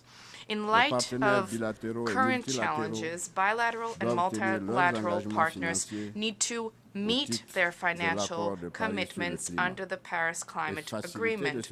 They should thereby facilitate the entry into force of the Loss and Damage Fund, which was established during COP27 in Egypt. Côte d'Ivoire welcomes the success of the African Summit on Climate, held in Nairobi on the 5th to the 6th of September 2023. And we applaud the exceptional mobilization of Africa to have our voice heard during the forthcoming COP28 in Dubai. I wish to take this opportunity to invite the international community to support the Nairobi climate recommendations, specifically with respect to enhancement production capacity for renewable energies in Africa. The proliferation and succession of violent climate events have been observed in recent years, and this has resulted in widespread, significant material damage and tragic human casualties and costs. These ravages are a consequence of our climate inaction, and it wipes out progress achieved in the area of the SDGs, specifically for the most vulnerable countries, the countries most vulnerable to climate change. This reflects just how much the fight against climate change will require greater solidarity as well as resources dedicated to the financing of the SDGs, and will also require that both our economies and our societies adapt. Mr. President, the COVID-19 pandemic has revealed the fragility of our health systems and has, among other things, slowed down the pace of economic growth in Africa. COVID-19 has also served as a reminder of the importance of forging meaningful international solidarity to tackle the multifaceted threats which humanity continues to face. The repercussions of COVID-19 continue to loom over our economies and affect our capability to address urgent social demands. We must draw lessons from the threat that can once again imperil the entire world. For this reason, my delegation welcomes the conduct during this session of high-level meetings on pandemic prevention, preparation, and response, as well as on the fight against tuberculosis, as well as on universal health coverage. Turning to universal health coverage, I wish to recall the fact that my country has adopted a regime entitled Universal Health Coverage. This entered into force in October 2019. I hope that the sharing of experience during this session will offer an opportunity for our health coverage systems to be enhanced. Mr. President, Excellencies, ladies and gentlemen, under the aegis of the President of the Republic, Côte d'Ivoire has been shoring up our democratic progress. This has been attested to recently by the smooth conduct of recent municipal, regional, and senatorial elections, which we organized respectively on the 2nd and 16th of September 2023. These elections saw large turnout with all political parties participating. They were carried out in a transparent and calm way, thereby demonstrating the political maturity of the people of Côte d'Ivoire. Stability, peace, and democracy which reign in Côte d'Ivoire have allowed the President of Côte d'Ivoire, His Excellency Mr. Ouattara, to pursue his efforts towards the transformation and modernization of his country. There has been remarkable progress achieved by Côte d'Ivoire in all sectors. This has fostered significant headway in the achievement of the SDGs. The solidity of the Ivoirian economy has helped to significantly reduce poverty rates, which are presently at approximately 36.5% as compared to 56% in 2011. These rates should continue to move downwards and drop to 20% by 2030. At the same time, since 2015, there has been an ambitious program in place of productive social networks to assist the most vulnerable households. In the same vein, the government adopted an ambitious social program, the PSGov. This program helps to counter social fragility. The policy of the government and successive national development plans have helped to improve progress towards the SDGs in Côte d'Ivoire. However, this social progress has been undermined by large refugee flows from neighboring countries stricken by terrorism. Excellency, ladies and gentlemen, we have all arrived at the same conclusion. Our states are far from being in a position to achieve the SDGs by 2030. The financing of our development agenda reflects the urgent need for a multilateral approach. Multilateralism to tackle current global challenges. And there is also a need for us to consider the need to reform global governance at all levels and to restore the meaning of solidarity among nations, a principle dear to His Excellency President Ouattara, which we were also invited to embrace by the Secretary General, Mr. Antonio Guterres, in his opening statement for this session. Thank you. On behalf of the Assembly, I wish to thank the Vice President of the Republic of Ivory Coast for the statement just made, and I request protocol to escort His Excellency.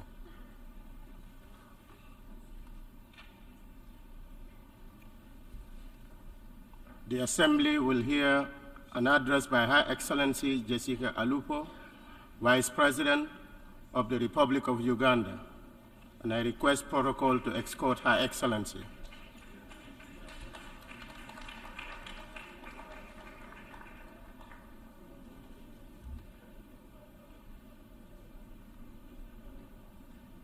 And I invite Her Excellency to address the Assembly.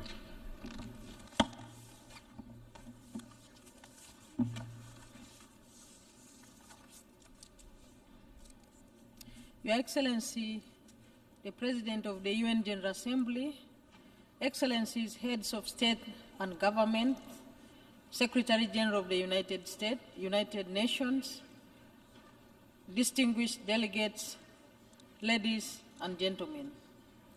Mr. President, I congratulate you on your election as President of the 78th session of the UN General Assembly and assure you of Uganda's full support. I would like to thank His Excellency, Mr. Saba Kososi, for his stewardship of the 77th session, and I pay tribute to the Secretary General, His Excellency Antonio Guterres, for his leadership and commitment to the work of the United Nations.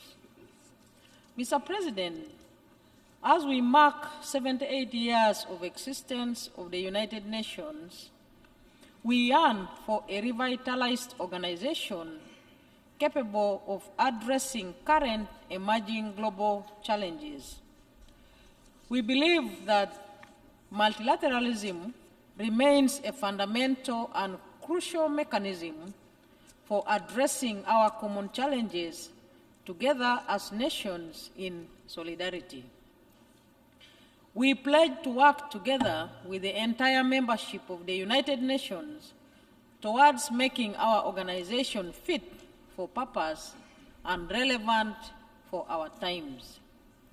In this regard, Uganda remains committed to the reform of the United Nations Security Council to make it more representative and to address the historical injustices committed against the people of Africa as spelled out by the Common African Position and enshrined in the Al-Alimi Consensus and the Sate Declaration. Mr. President, Uganda acknowledges that timely and full implementation of the SDG 2030 Agenda for Sustainable Development is crucial for the achievement of the 17 Sustainable Development Goals. In this regard, the government has continued to take bold actions to accelerate the implementation of the 2030 Agenda nationally. Notable actions include the operationalization of voluntary local reviews and institution of the National Sustainable Development Goals Conference held annually with the participation of all stakeholders to discuss the process so far achieved and agree on the actions to ensure full compliance. Nationally, we continue to register steady progress in the implementation of the 2030 Agenda, whose progress shall be contained in the third Voluntary National Review Report to be presented during the High-Level Political Forum under the auspices of the UN Economic and Social Council in July 2024. Mr. President, peace and security is fundamental and crucial in achieving sustainable development. Therefore, we need to reflect on the original purposes of the United Nations and the work to resolve man-made conflicts and global insecurity through cooperation, diplomacy, and peaceful means. In this regard, Uganda has continued to work with partners to support and advance peace, stability, and security initiatives in the region and beyond, so as to eliminate terrorism, mistrust, and other conditions that undermine development. We remain actively involved in the regional initiatives, particularly those under the African Union, the Intergovernmental Authority on Development, the East African Community, and the International Conference on the Great Lakes region. Our involvement is based on the fundamental values of multilateralism. As the international community, we must be steadfast in our resolve to support dialogue and the peaceful resolution of conflicts whenever they occur around us and anywhere else in the world. Mr. President, Uganda has been at the forefront of receiving large numbers of refugees from within the region and ranks as one of the top refugee hosting countries. Uganda extends her gratitude to the UN member states and other development partners for the support and assistance rendered to the country and refugees respectively. We are working closely with the UN and partners to address the root cause of displacement. Uganda remains committed to shoulder its responsibilities and obligations in addressing the plight of refugees as a pioneer of the progressive refugee policy outlined in the Comprehensive Refugee Response Framework. As one of the co-conveners of the Global Refugee Forum, we commend all the states and other actors for their sustained commitment over the last 3 years, and we call upon member states and stakeholders to continue their commitment to pledge towards initiatives that advance the principle of burden and responsibility sharing, central to the compact during the forthcoming Global Refugee Forum. Mr. President, the Constitution of Uganda provides for the protection of the rights and freedoms of all Ugandans, as well as for the promotion of culture. Uganda has institutional safeguards, states that cultural and customary values are consistent with the fundamental human rights and freedoms, human dignity, and democracy.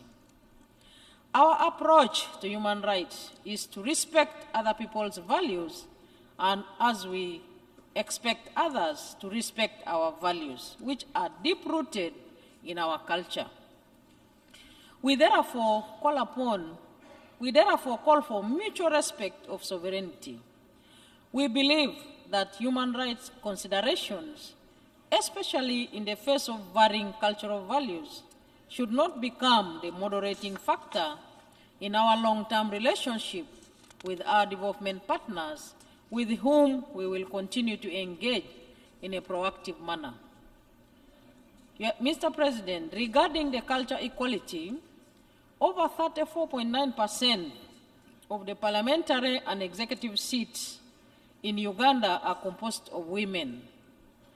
On economic empowerment, Uganda has embarked on poverty alleviation programs which target women and youth participation in the economy. We are currently promoting value addition, value chain, and public procurement from the various Uganda Women Entrepreneurship programs. With the creation of the Africa Continental Free Trade Area, women will participate in cross-border trade within the Africa Continental Free Trade Area. However, work still needs to be done in Uganda to achieve full gender equality. Mr. President, climate change continues to undermine the ability of all nations to achieve the Sustainable Development Goals. Globally, we continue to witness climate and weather extremes causing considerable loss of lives and property. We remain concerned that countries that are less contributors to the global greenhouse gases continue to be disproportionately affected by the impacts of climate change. In this regard, Mr. President, my country extends its sincere condolences to the people of Morocco following the devastating 6.8 magnitude earthquake, which claimed more than 800 lives, and the people of Libya following the aftermath of Storm Daniel that resulted in the unprecedented flooding and loss of lives. To address the adverse impacts of climate change, Uganda continues to take bold climate adaptation and mitigation measures that include increasing access to affordable, reliable, sustainable, and modern energy to enhance production and value addition, increasing forest and wetland cover, and championing the operationalization of climate-smart agriculture, among others. In line with our ambitions updated nationally, determined contributions. However, we note that the lack of sufficient means of implementation continues to undermine our efforts to adequately address the impacts of climate change. We thus reiterate our call to the developed country parties in line with the Paris Agreement to fulfill their commitment of providing the US $100 billion annually to developing countries parties through 2025 to assist with respect to both mitigation and adaptation. Mr. President, we remain deeply concerned about the increasing trend in biodiversity laws. We believe that the full and timely implementation of the decisions adopted at the 15th meeting of the Conference of Parties to the Convention on Biological Diversity are fundamental to effectively address biodiversity loss. In this context, the government of Uganda has continued to take bold actions to address biodiversity loss. These actions include, among others, complete restoration of all degraded wetlands, reforestation, as well as prosecution of all those involved in illegal activities that undermine the preservation of flora and fauna. Our view, Mr. President, is that conservation and sustainable use of biodiversity remains a commitment for all nations and humankind. We therefore urge the international community to provide developing countries with sufficient means of implementation in terms of financing, capacity building, and technological transfer to support their efforts to address the challenges of biodiversity loss. Mr. President, developing countries continue to face unprecedented financing challenges which undermine their ability to achieve sustainable development. We believe that urgent need to reform the international financing architecture is fundamental and crucial in addressing these challenges. These reforms must be substantial to ensure that developing countries are well represented to effectively and efficiently participate in the decision-making of these international financial institutions. Our view is that these international financial institutions should support developing countries in their development efforts in accordance with their national policies and legal frameworks. Mr. President, the COVID-19 pandemic presented a multitude of challenges to global health systems and essential health services.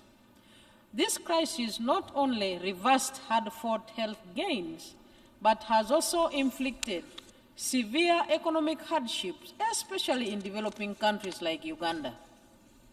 We have witnessed widespread job losses, disruptions in supply chains, decreased foreign investments, and increased poverty rates. These economic setbacks further exacerbate the already existing challenges towards meeting the 2030 agenda. In Uganda, for instance, despite earlier progress, access to universal health care today stands at 65%, which is well short of the SDG target of 100%. The crisis, while daunting, also presents opportunities for us to rethink and reinforce our commitment to health care and the Sustainable Development Goals. Despite the challenges, I am happy to report that Uganda has registered positive achievements in some effective disease control measures, as demonstrated by its swift and successful response to the Ebola outbreak. Through diligent efforts and the collaboration of healthcare professionals and the government, Uganda declared the end of the Ebola outbreak caused by Sudan Ebola virus on 11 January 2023, just 4 months after the first case was confirmed in September 2022.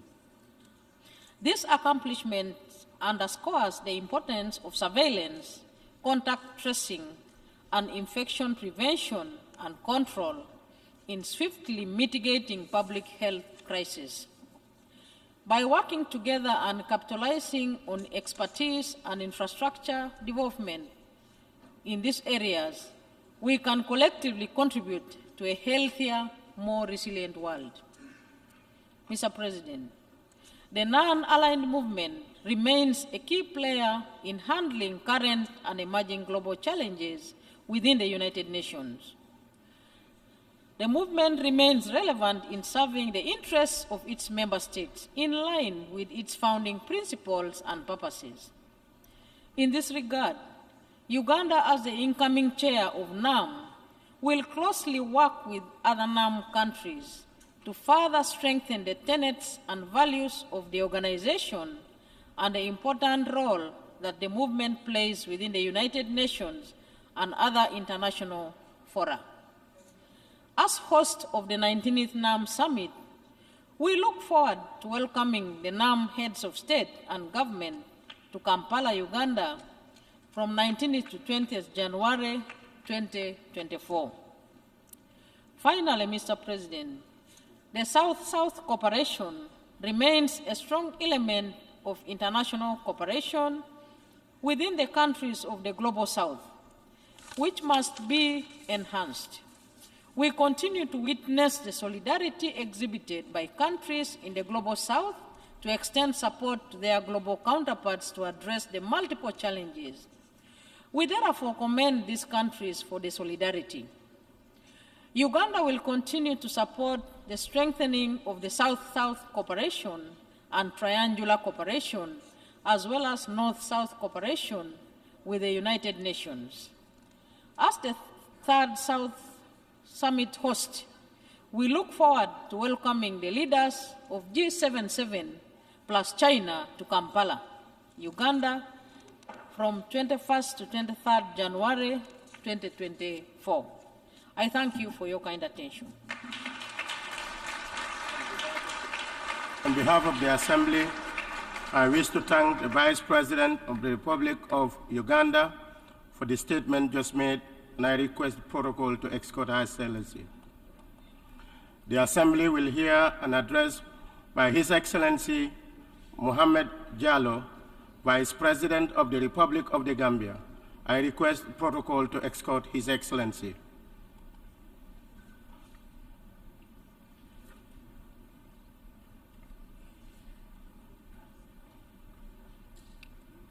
I have great pleasure in welcoming His Excellency Mohammed Jallow, Vice President of the Republic of the Gambia, and I invite him to address the Assembly.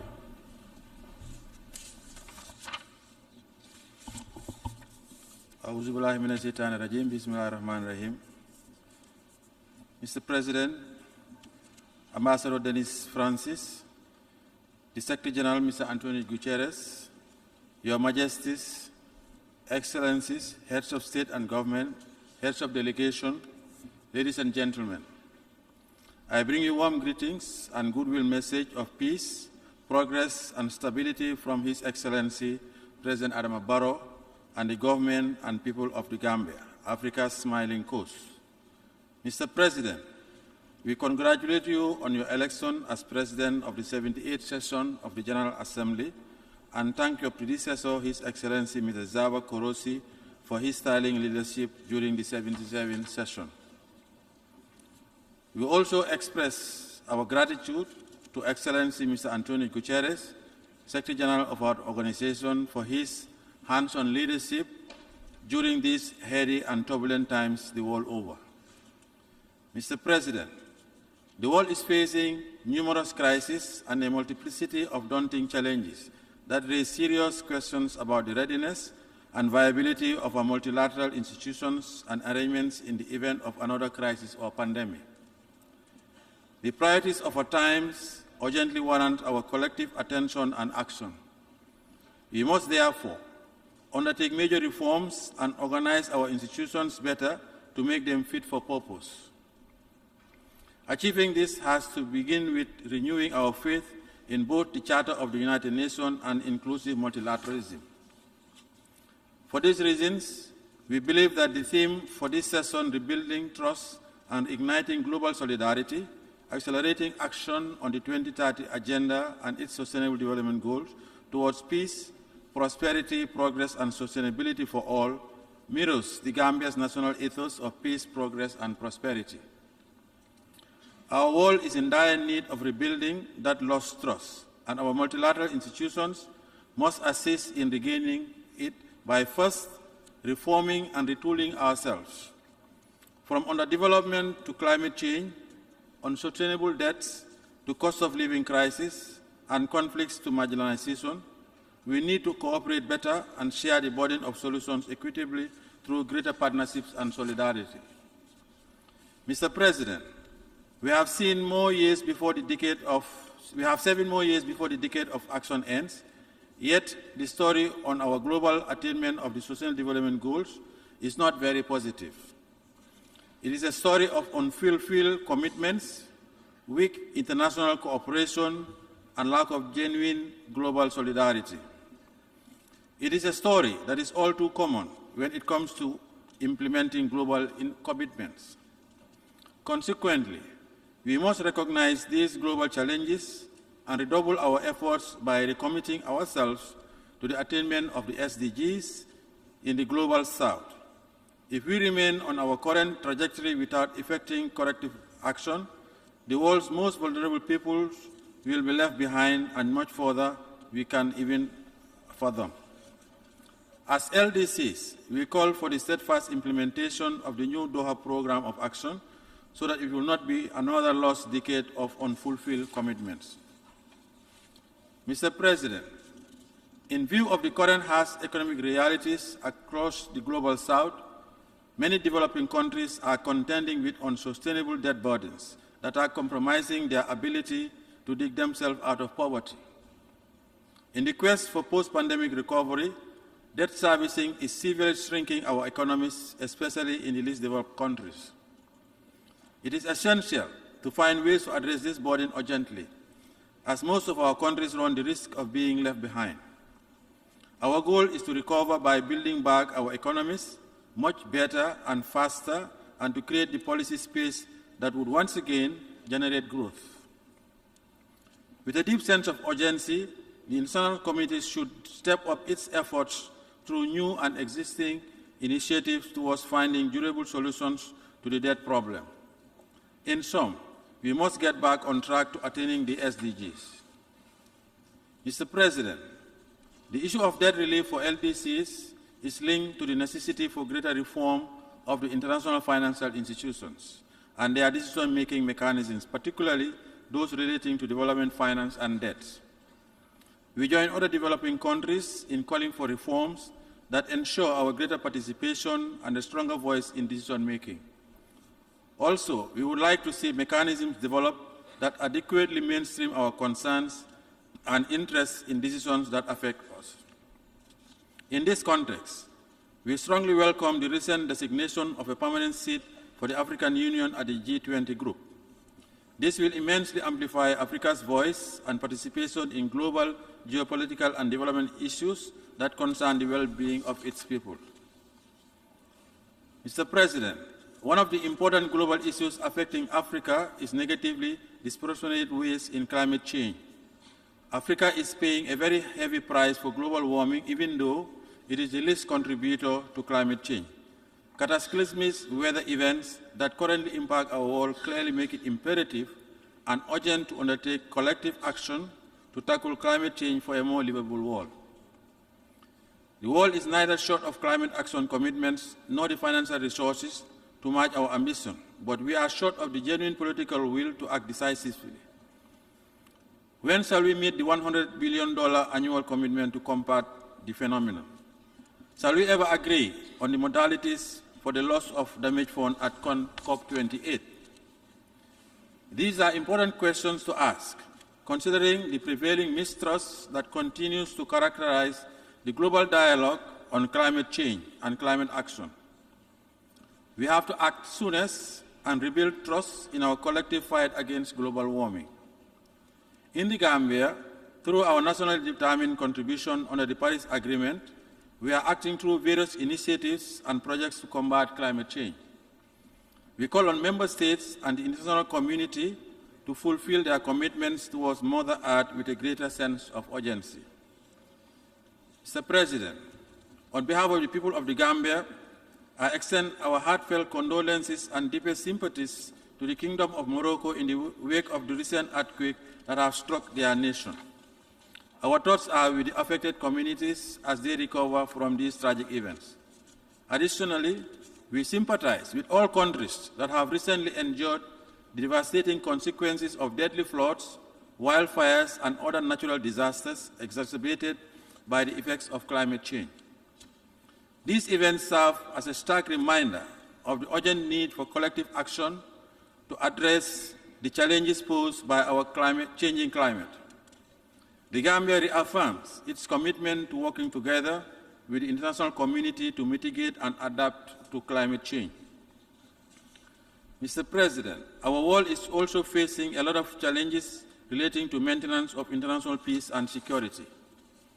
In Africa, we continue to face the threat of terrorism, piracy, the emergence of unconstitutional change of governments, civil strife, and armed conflicts across the Sahel and the Horn of Africa. The scenario is similar across parts of the Middle East. The ongoing Russia-Ukraine conflict is another matter of serious geopolitical concern in view of its wider global impact. The institutional failures, human suffering, and huge number of lives lost should serve as a wake-up call for all member states. It is an understatement to state that the institutions, mechanisms, and processes we have created in the aftermath of World War II are inadequate, with reference to preventing the scourge of war. It is thus pressing to revisit our responses to conflicts and devise new and effective arrangements for conflict resolution and management. Today, we are hamstrung by the weaknesses of our institutions and arrangements, largely exacerbated by mistrust and lack of true international solidarity. In the face of the ongoing conflict between Russia and Ukraine, we call on the warring parties to give peace a chance. We further call on them to respect the sanctity of human life. It is only through negotiation and political dialogue that such conflicts can end. We also call on our brothers and sisters in the Sahel and the Horn of Africa to choose peace over armed conflict. Mr. President, since our political transition in 2017, the Gambia has committed itself to the consolidation of democracy, human rights, and the rule of law. Good governance, accountability, and institutional reforms are progressively taking root in our society. Sustaining and building the peace that we have so heavily invested in will remain a priority for the government. We have also instituted transitional justice mechanisms that have yielded substantial results, and we are fully committed to implementing the recommendations of the Truth, Reconciliation, and Reparation Commissions set up in 2018. Mr. President, West Africa is facing serious challenges in connection with development, democratic governance, the rule of law, peace, and security. As we grapple with these regional challenges, let me assure you that in the Gambia, we are truly committed to nurturing our young democracy, institutional building, protecting and promoting fundamental rights and freedoms, as well as women and youth empowerment. We are now enjoying the dividends of democracy, and we believe it is the best form of governance for our people. Furthermore, in our quest to inclusively deliver the dividends of democracy and build a more secure and prosperous Gambia, the government recently developed a new Green-Focused Recovery National Development Plan 2023-2027 as successor to the 2018-2021 National Development Plan. While appreciating the support and partnership received during implementation of the NDP, the Gambia solicits the continued support and partnership of all our friends, partners, and the international community to successfully implement its new development master plan. Mr. President, the pursuit of peace around the world is one of the central pillars of the United Nations work. Adaptability of the organization to resolve ongoing, new, or emerging peace and security challenges is worthy of sober reflection. Peacekeeping missions in situations where terrorism, violent extremism, or gang violence is endemic demand serious dialogue within the organization. No society should be held hostage because our institutional arrangements are ineffectively suited for action in such situations. Traditional peacekeeping has worked in a lot of situations, but it has come under enormous pressure in recent times. Such difficult experiences, as exemplified in some peacekeeping missions in Africa, flag the wisdom for reform. As a demonstration of our commitment to peacekeeping undertakings, in support of the Secretary General's Action for Peacekeeping, we have agreed with Bangladesh, through the support of the Secretariat, to jointly deploy a battalion in a suitable peacekeeping mission. This is an innovative arrangement where our two countries will collaborate to advance peace. Mr. President, allow me to share some thoughts on topical international political developments and situations that require our attention. The maltreatment of migrants around the world is a matter of serious concern to my delegation. Migrants are human beings with human rights, and they deserve to be treated humanely. We are appalled by the cruel and degrading treatment meted out to migrants at certain borders in Africa and beyond. We call on the United Nations to investigate these incidents and crimes committed against migrants with a view to protecting them and their families. Criminalizing migration or treating migrants as criminals is unacceptable. Let us open legal pathways for migration and the regularization of the status of migrants in line with our international commitments, including those under the Global Compact on Safe, Orderly, and Regular Migration. Mr. President, the Israeli-Palestinian conflict has been going on for too long. The conflict requires a lasting solution. Settlement activities need to stop. We express serious concern over the ongoing loss of life and injuries suffered by Palestinians in the region. Mr. President, allow me to commend the Kingdom of Morocco once again for the efforts they continue to undertake towards the resolution of the dispute in the Moroccan Sahara. The Gambia reaffirms its strong support for the Moroccan Autonomy Initiative, which we believe serves as a serious credible, realistic compromise solution that could resolve the dispute as affirmed in relevant UN resolutions. Mr. President, our bilateral relationship with the People's Republic of China is founded on the principle of peaceful coexistence, mutual respect, and a commitment to mutually beneficial development. We therefore strongly endorse the One China policy. Mr. President, allow me to highlight that reform of the United Nations, especially that of the Security Council, is long overdue. Africa's marginalization and underrepresentation in the membership of the Council calls for corrective measures. After more than 75 years of existence, this body deserves urgent reforms to regain the world's trust. In furtherance of this call, my delegation strongly supports the common African position on this important issue. Mr. President, in conclusion, rebuilding trust across the wide spectrum of issues that I have raised is a matter of topmost priority. The urgency of rebuilding trust in our multilateral institutions across the globe is glaringly evident. To avoid exclusion of the most vulnerable members in this decade, to rekindle global solidarity through these critical times, concerted global action, sustained international solidarity, and increased partnerships are the antidote for our current global challenges. I thank you for your attention. Assembly, I wish to thank the Vice President of the Republic of the Gambia for the statement just made, and I request protocol to escort His Excellency. The Assembly will hear an address by His Excellency Theodore Ngema Obiang Mage, the Vice President in charge of National Defense and Security of the Republic of Equatorial Guinea. I request protocol to escort His Excellency.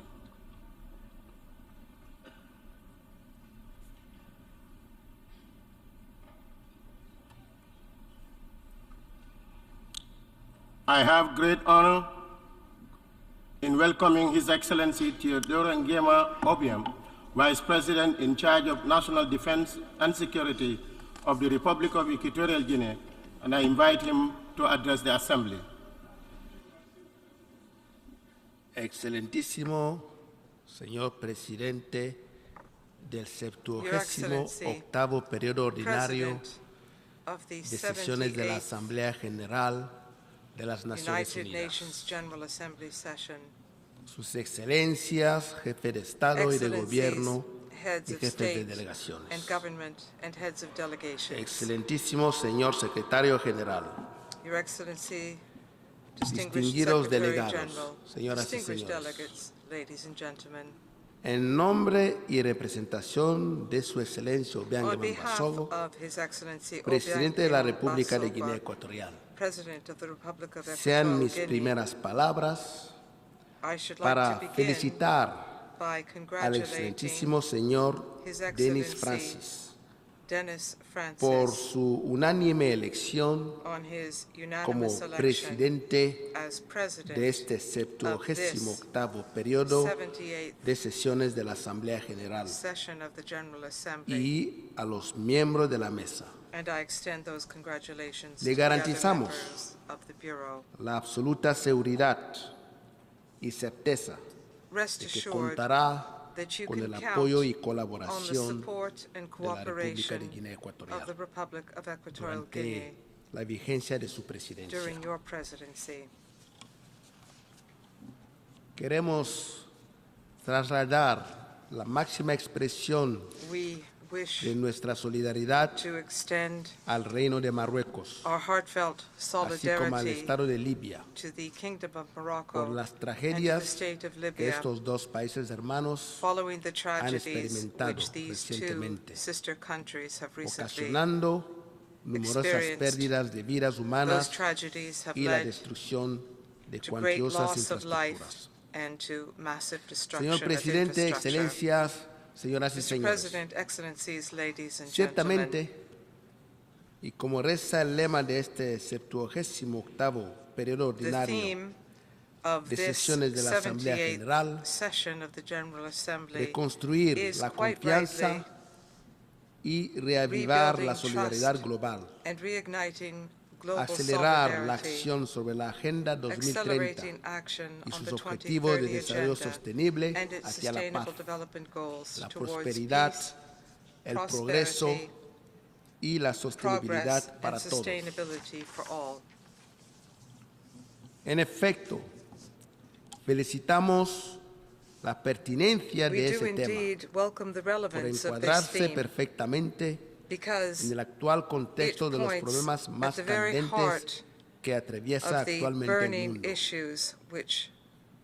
destacándose, entre otros, los conflictos bélicos, la exacerbación de la existencia de grupos armados, la real amenaza terrorista y el mercenariado, el cambio climático, la perspectiva de nuevas crisis sanitarias, la crisis económica y financiera, así como la crisis alimentaria que es susceptible de provocar hambrunas en diferentes países. En ese sentido, que el momento es tan decisivo y determinante que exige a los líderes del mundo buscar soluciones duraderas, consensuadas, transformadoras y sostenibles como desafíos entrelazados que impactan de forma transversal y negativa a todos los continentes de la planeta. Señor Presidente, una vez más, nos presentamos aquí para denunciar y condenar las injerencias de ciertos países en la explotación de nuestros recursos naturales, que continúan siendo un factor determinante que causa el subdesarrollo, los conflictos e inestabilidades, así como la muy preocupante y cada vez más grave situación que atraviesan los países del Sahel, así como otras regiones del continente africano con implicaciones muy negativas para el desarrollo de los mismos. África merece una atención prioritaria de las iniciativas del apoyo y asistencia, con una decisiva materialización de los compromisos de financiación al desarrollo sostenible para la ejecución de los objetivos contenidos en la Agenda 2030. No dejando a nadie detrás para vencer todos los fenómenos que constituyen factores que dificultan el desarrollo de África. Expresamos nuestra gran preocupación por las crisis crónicas que viene sufriendo Haití y que se encuentran actualmente asediado por una banda de criminales que inflige enormes daños a la población. Para ello, Guinea Ecuatorial propone la celebración de una conferencia de las Naciones Unidas para Haití, a fin de analizar en profundidad esta situación y poder encontrar una solución sostenible y duradera. Guinea Ecuatorial reitera insistentemente sobre la necesidad de reformar el sistema de las Naciones Unidas, incluyendo el Consejo de Seguridad, que supone hoy en día una de las grandes injusticias y que constituye una grave falta de la aplicación del derecho internacional. El continente africano sigue siendo víctima de la injusticia histórica de ser el único continente sin representación permanente en el Consejo de Seguridad, pese al hecho de que gran parte de los asuntos que figuran en la agenda de este órgano decisorio son cuestiones que conciernen a África. Señor Presidente, señoras y señores, Mr. President, En este mundo cada vez más interdependiente, donde nadie puede caminar por sí solo, manifestamos nuestro rotundo rechazo a la imposición de medidas coercitivas de manera unilateral que atentan contra los principios y propósitos de la Carta de las Naciones Unidas y el derecho internacional. Instamos a los estados a que se abstengan de promulgarlas y aplicarlas, ya que constituyen un serio obstáculo para el desarrollo de los estados, especialmente para los países en desarrollo. Alzamos una vez más nuestra voz para que sea levantado de forma inmediata el embargo comercial, económico y financiero impuesto contra la República de Cuba hace varias décadas. Este país hermano merece la oportunidad de insertarse en el contexto mundial como país soberano. Señor Presidente, señoras y señores, antes de terminar, me gustaría informarles que el gobierno de Guinea Ecuatorial tiene concebido el Plan Estratégico 2035 para la diversificación económica y deseamos que nuestros socios nos acompañen para la implementación de este plan. Para ello, extendemos una invitación a los hombres de negocios de todos los países amigos y hermanos para que vengan a invertir en el atractivo mercado nacional. Vivimos en un mundo globalizado. Por tanto, es de esperar que forjemos alianzas de colaboración y de apoyo solidario a través del diálogo franco e inclusivo para resolver pacíficamente los actuales conflictos y las desigualdades, así como nuestras diferencias. Hacemos un llamamiento sobre la necesidad y la importancia de dar una mayor prioridad al multilateralismo y a la cooperación internacional, tan necesario para hacer frente a los desafíos globales con los que se enfrenta actualmente la humanidad en su conjunto. Nuestra determinación de abordar cuestiones apremiantes desde el cambio climático hasta la paz, la seguridad y el desarrollo es firme. No tengo duda que con un verdadero espíritu solidario no habrá dificultad que no podremos superar para el bien de nuestro planeta y de sus pobladores. Muchas gracias. On behalf of the Assembly, I wish to thank the Vice President in charge of National Defense and Security of the Republic of Equatorial Guinea for the statement just made, and I request the protocol to escort His Excellency. The Assembly will hear an address by His Excellency Philip Theodore Mbango, Vice President of the United Republic of Tanzania. I request protocol to escort His Excellency.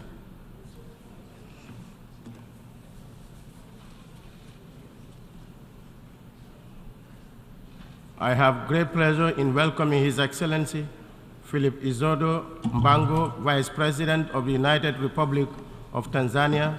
I invite him to address the Assembly.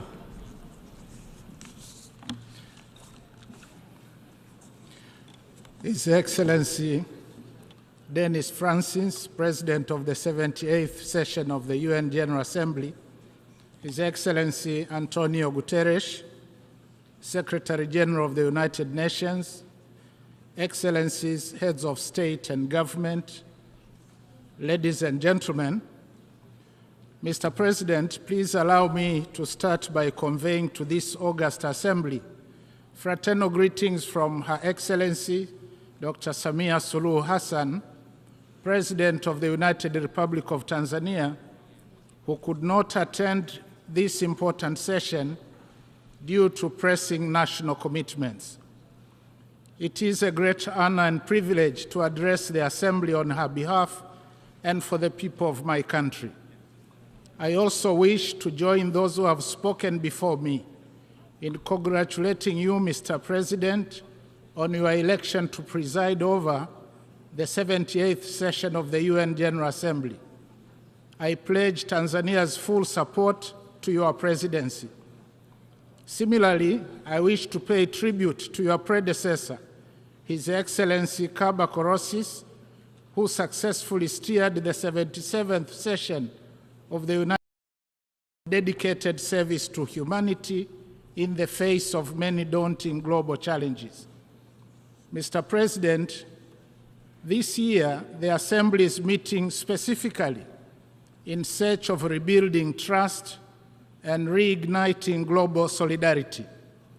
However, for decades now, the persistent voice of the Global South calling in the wilderness make straight the way toward peace, prosperity, progress, and sustainability for all has fallen on deaf ears. The hitherto strong historical solidarity, fraternity, and commitment to the principles of non-interference, equality between nations, and mutual benefit bequeathed to us by the UN founding fathers is withering away.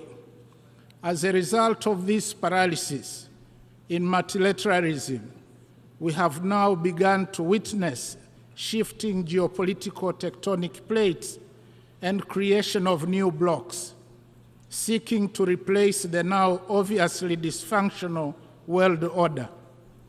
Trust among states has worn away, and there is erosion of the rule of law and a revert back to unilateralism.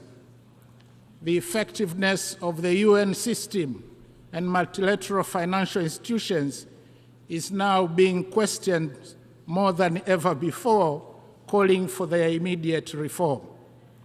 All this is happening at a time when the world is reeling from the aftershocks of the COVID-19 pandemic, relentless wrath of climate change, horrendous armed conflicts, global food insecurity, looming energy and debt crisis, as well as stubborn poverty and growing inequality.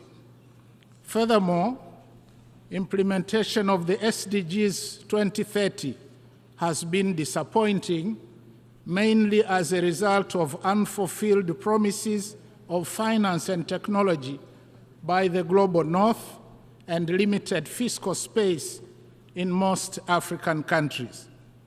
In order to rebuild trust, it is imperative that the global north walks the talk on its promises and listens to the voices of the global south.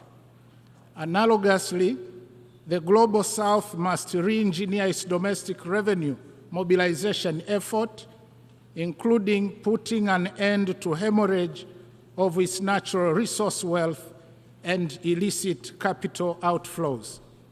Mr. President, peace is undeniably a prerequisite for achieving the 2030 Agenda for Sustainable Development.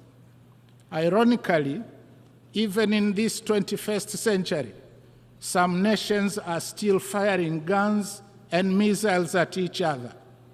However, the fact is that massive production of weapons and skyrocketing military spending on armed conflicts is compromising the promises we all made to the most vulnerable among us, that is, children, youth, women, and the poor, to build a better, prosperous world and create opportunities for all, leaving no one behind.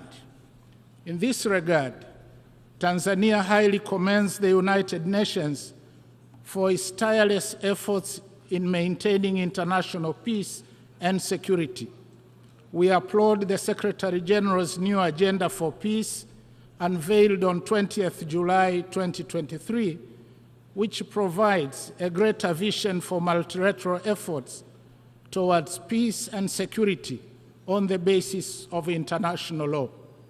I therefore implore each one of us in this assembly to give due consideration to the priorities stipulated therein, for they resonate very well with the spirit and essence of the theme of this assembly.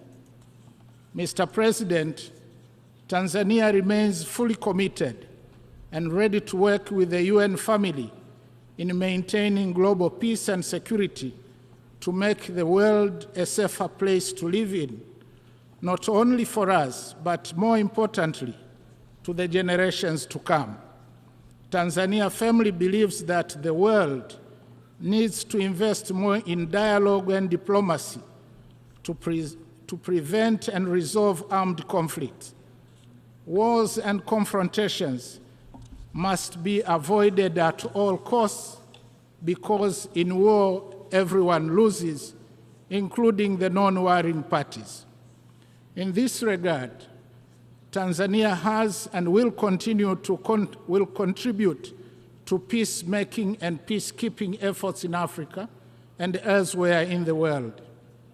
As of March 2023, Tanzania stood as the 12th largest contributor among 125 countries in UN peacekeeping missions.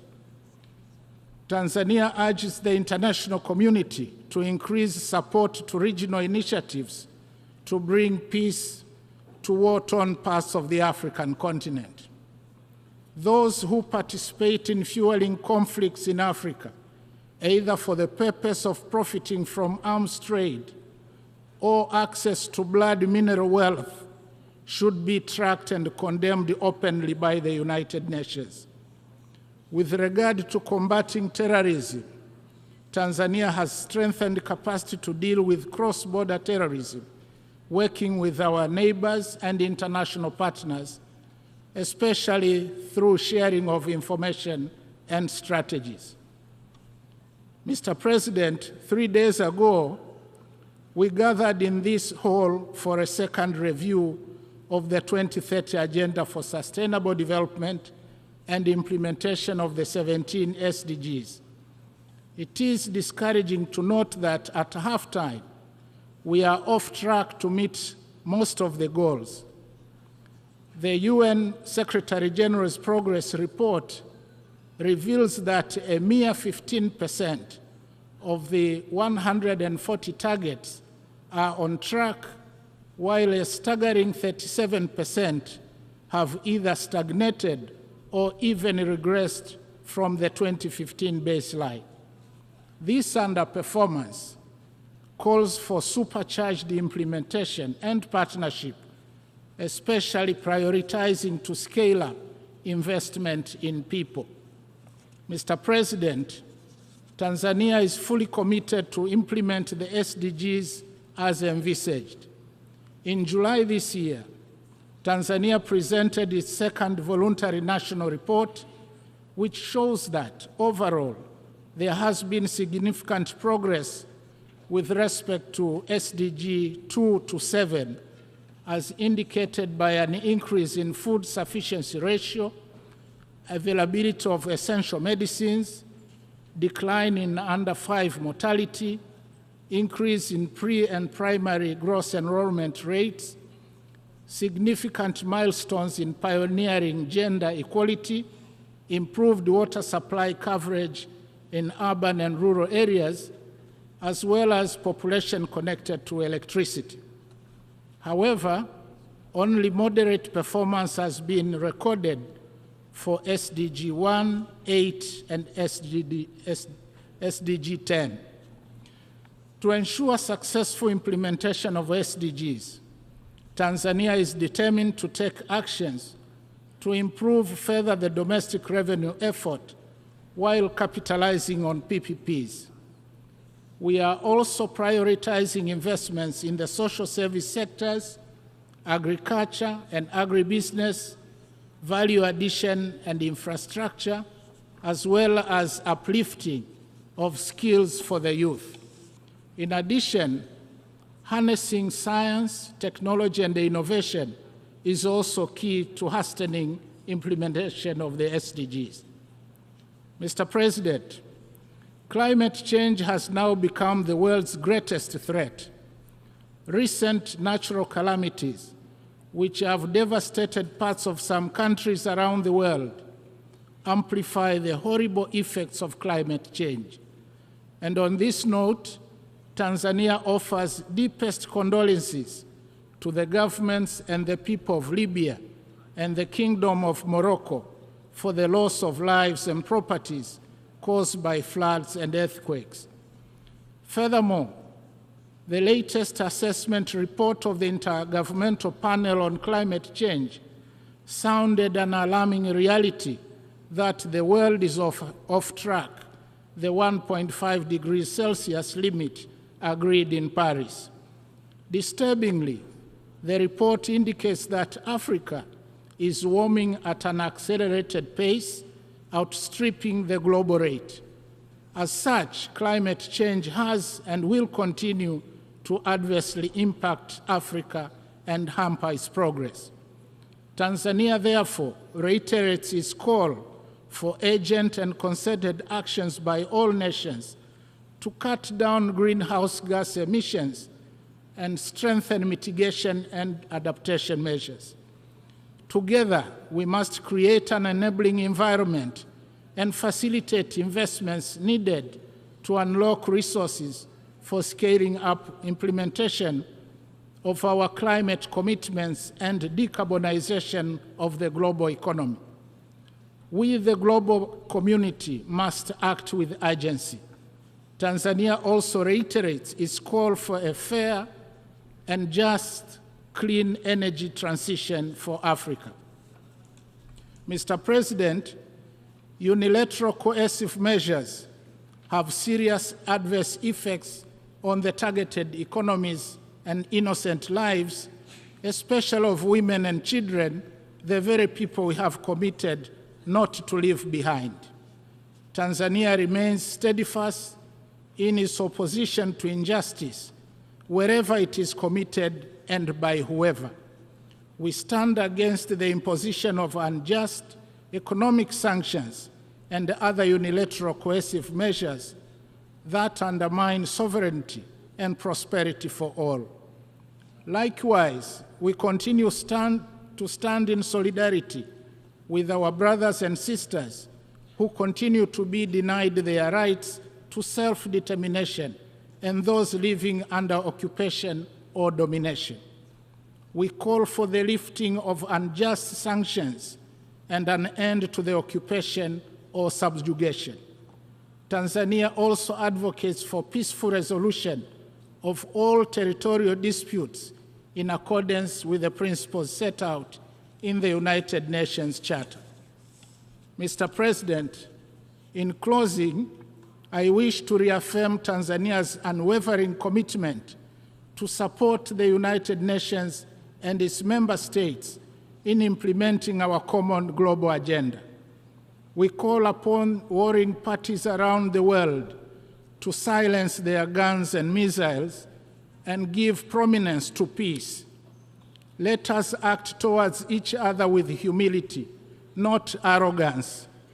Let's heed the old wisdom that says, an eye for an eye leaves everybody blind.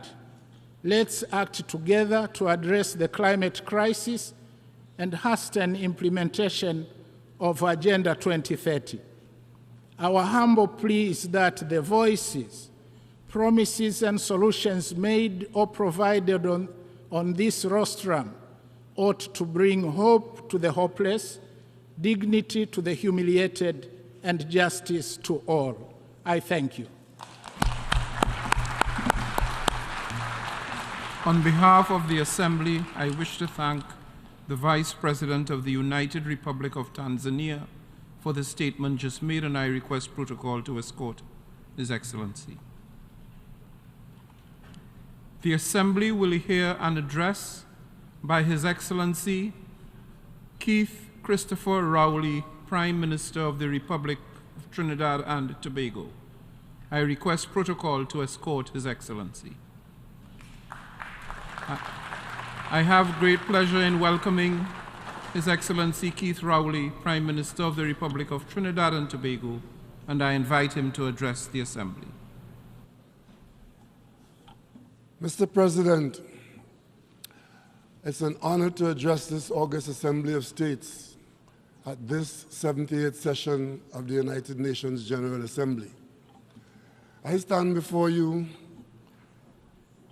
on behalf of a proud nation which is celebrating the leadership of the General Assembly for the next year by a son of the soil of Trinidad and Tobago. We are proud of you, Mr. President.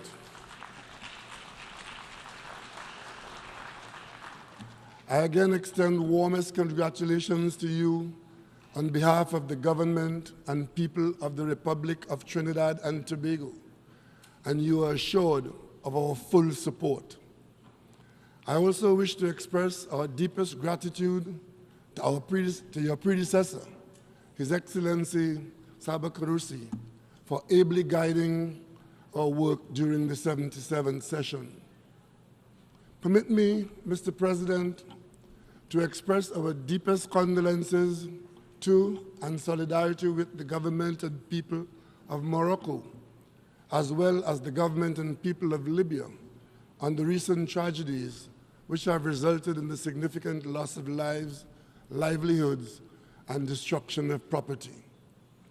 Mr. President, at the midpoint of the journey for the implementation of the Sustainable Development Goals and the 2030 Agenda, a sober reflection would leave many observers with a pessimistic feeling that the world is in peril and that we are at risk of significantly falling short of ensuring that no one is left behind.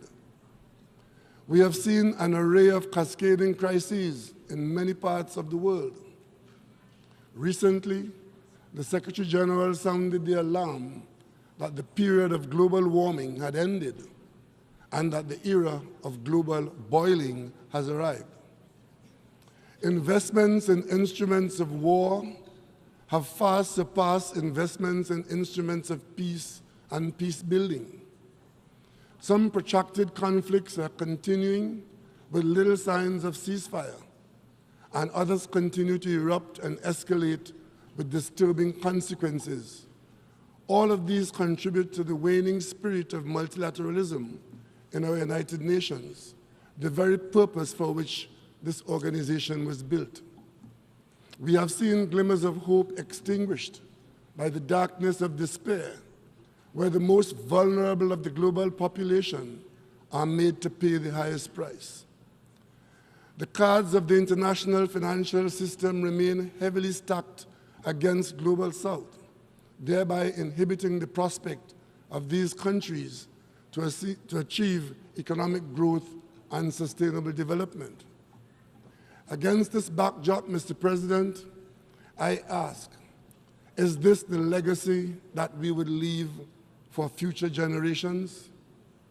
Mr. President, Trinidad and Tobago, as a responsible member of this organization, is committed to doing its part to achieve sustainable development and international peace and security for all.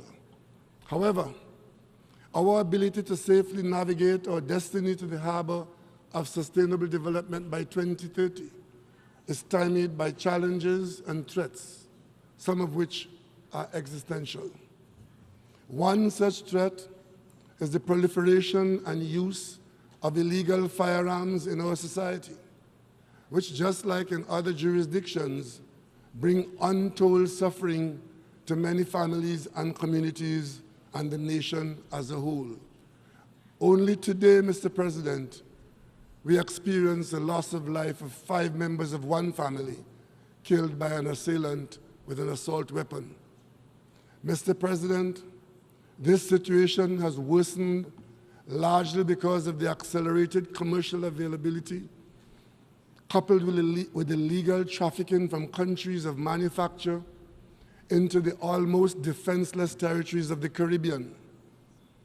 In a population of 1.4 million people in Trinidad and Tobago, we experienced over 600 murders last year, 90% of which involved handguns and increasingly assault weapons. Within our best efforts and a huge consumption of our already scarce resources, we have seen over 400 violent firearms-driven killings already this year. Mr. President, this is a crisis shared by almost all the Caribbean territories and is to be added to the challenges that stand in the way of any successful tackling of the development goals already identified. Mr. President, Trinidad and Tobago, both individually and as part of the Caribbean Community CARICOM, has attempted to devise solutions and interventions to address these challenges meaningfully and holistically.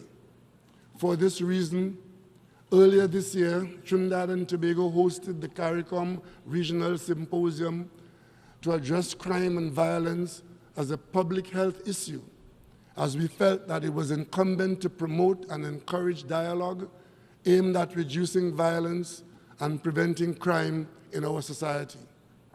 In this context, we are cognizant of the need for cooperation at all levels. Accordingly, Trinidad and Tobago remains fully committed to the Arms Trade Treaty and its stated objectives. We also look forward to continue to work collaboratively with our regional and international partners, especially the United States, to urgently stem the illicit trade of illegal firearms, most of which are produced by gun manufacturers and promoters based in this country. We acknowledge and appreciate the recent and ongoing support of the United States in linking arms with Trinidad and Tobago and the wider CARICOM in confronting this metastasizing scourge, which not only disturbs our safety, but threatens our sense of security and even the very democratic states themselves. Mr. President, we acknowledge that the proliferation of violent crime, concomitant with other escalating crises, provides fertile conditions to destabilize any country.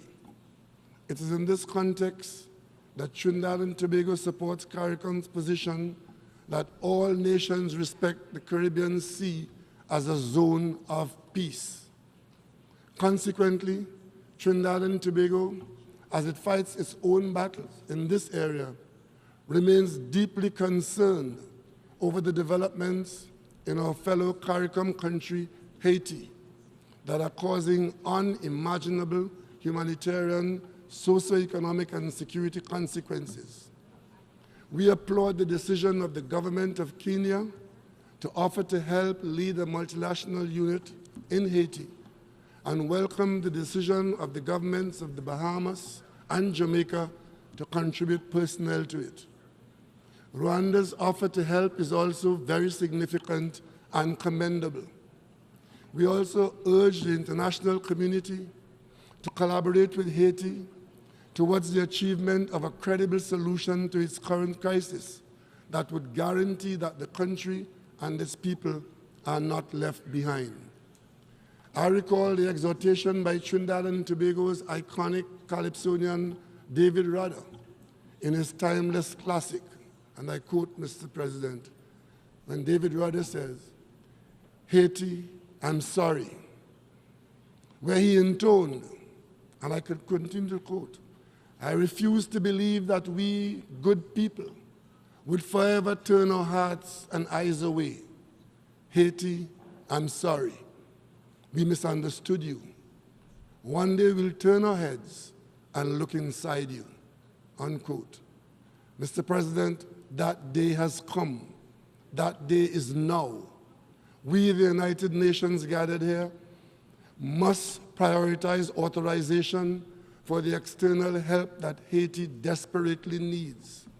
Mr. President, just like anywhere else in the world, Haiti deserves peace.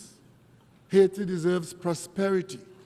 Haiti deserves progress, and Haiti deserves sustainability. Haiti requires the intervention of the United Nations now.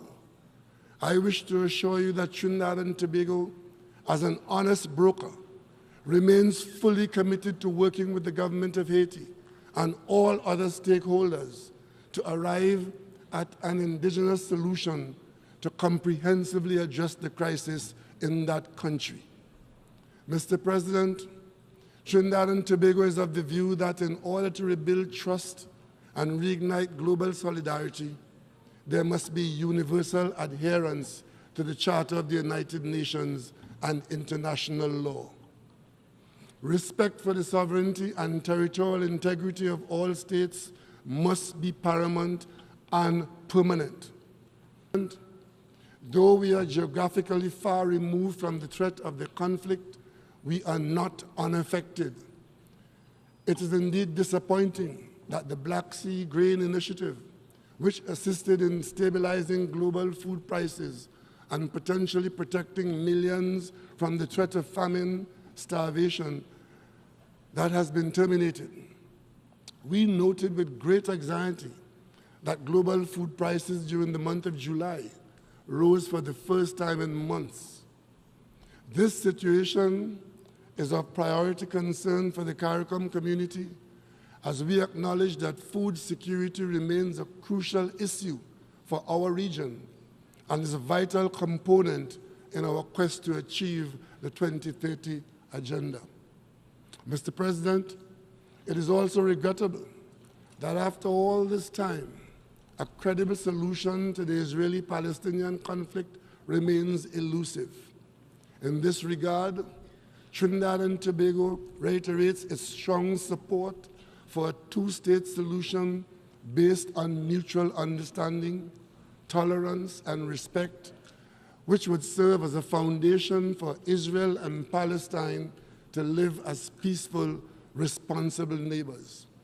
We continue to urge both sides to recommit to a just, lasting, and comprehensive solution that would ensure peace, prosperity, progress, and sustainability for all.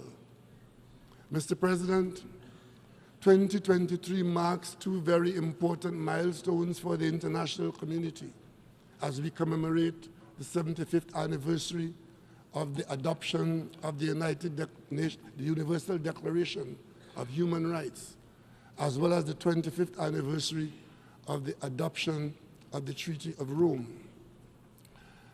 As a country that has been a long-standing advocate of the International Criminal Court, Trinidad and Tobago congratulates the court on this achievement.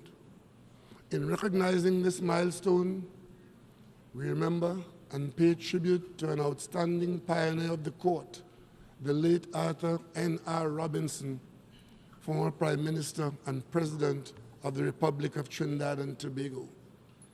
We have seen sufficient evidence to be convinced that his efforts, which in part resulted in the creation of the International Criminal Court, were not in vain.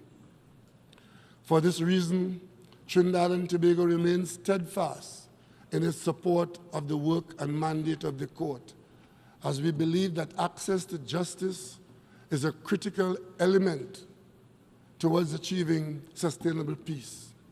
We therefore continue to urge those countries that have not done so to submit to the jurisdiction of the International Criminal Court so that it can comprehensively fulfill its mandate as a truly universal court. Mr. President, while we acknowledge that the International Criminal Court provides a beacon of hope for access to justice, we also recognize that it is an absolute injustice that 75 years after the adoption of the Universal Declaration of Human Rights, there still exists discrimination and a lack of tolerance for fundamental human rights. We remain concerned that in some quarters, women and girls continue to be denied similar opportunities offered to men and boys, which stymies the collective pursuit to building peaceful and sustainable societies. It is quite paradoxical, Mr. President, that we are attempting to achieve the 2030 agenda while leaving substantial segments of communities behind. Everyone must be allowed to live a life free of fear and free from all forms of violence, a life in which they are respected, where their dignity and liberty are not compromised. These ideals must also shape the way forward for reconciliation, truth, and justice. The persistent underdevelopment of Caribbean nations and so many others is directly attributed to the unpaid debt for centuries of enslavement and economic exploitation of African people by Europeans. The descendants of these people populate the Caribbean islands, where they struggle manfully against the residual rigors of these historic crimes, even as they are visited by the worst effects of climate change and the constant threat of exclusion from the world's mainstream financial systems. In this regard, Trinidad and Tobago continues to call for bold, decisive action to ensure reparatory justice for the untold suffering of millions of people in the developing world. We would welcome Africa's support in this quest for justice. Mr. President, it is undeniable that climate change is an existential threat to all of us and does not recognize geographical boundaries. We also acknowledge that our people, the people of the small island developing states, those who bear the least culpability for the climate crisis, are the ones who continue to be most disproportionately affected. The experts have told us that this past July was the hottest month on record and that global ocean temperatures were also at record levels. Most disconcertingly, we noted with justifiable alarm the recent dire warning by scientists that without ambitious climate action, we will exceed the critical 1.5 degrees Celsius temperature threshold. However, recent developments have shown that overambitious net zero targets ought not to be forced upon small island nations. Mr. President, we are called upon to be game changers on this issue. We have a responsibility for the survival and continued existence of life on this planet that no other generation of leaders has had. A global stocktake at COP28 is crucial. The global stocktake must result in a roadmap that brings the world nearer to the track by ensuring that NDCs are aligned with the 1.5 degree temperature goal. Nationally determined contributions must become nationally implemented contributions. Trinidad and Tobago is in the process of implementing its commitment to installing some infrastructure for sustainable energy supply.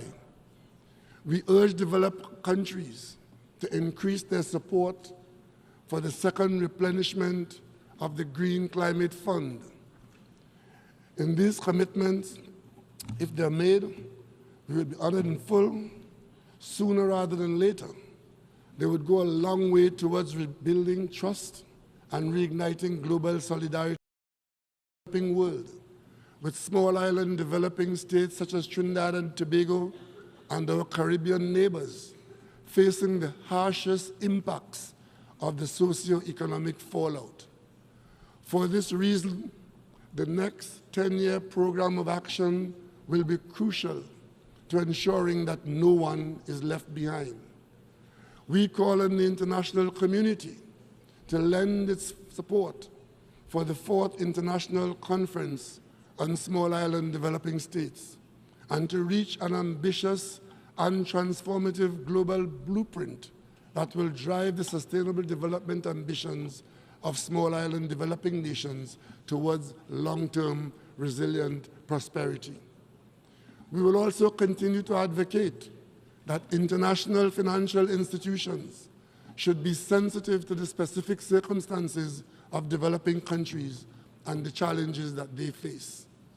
Trinidad and Tobago therefore reiterates its support for the development of a multidimensional vulnerability index, the Bridgetown Initiative, and any other effort that addresses the most pressing needs of developing countries, including those encountering liquidity challenges and debt distress.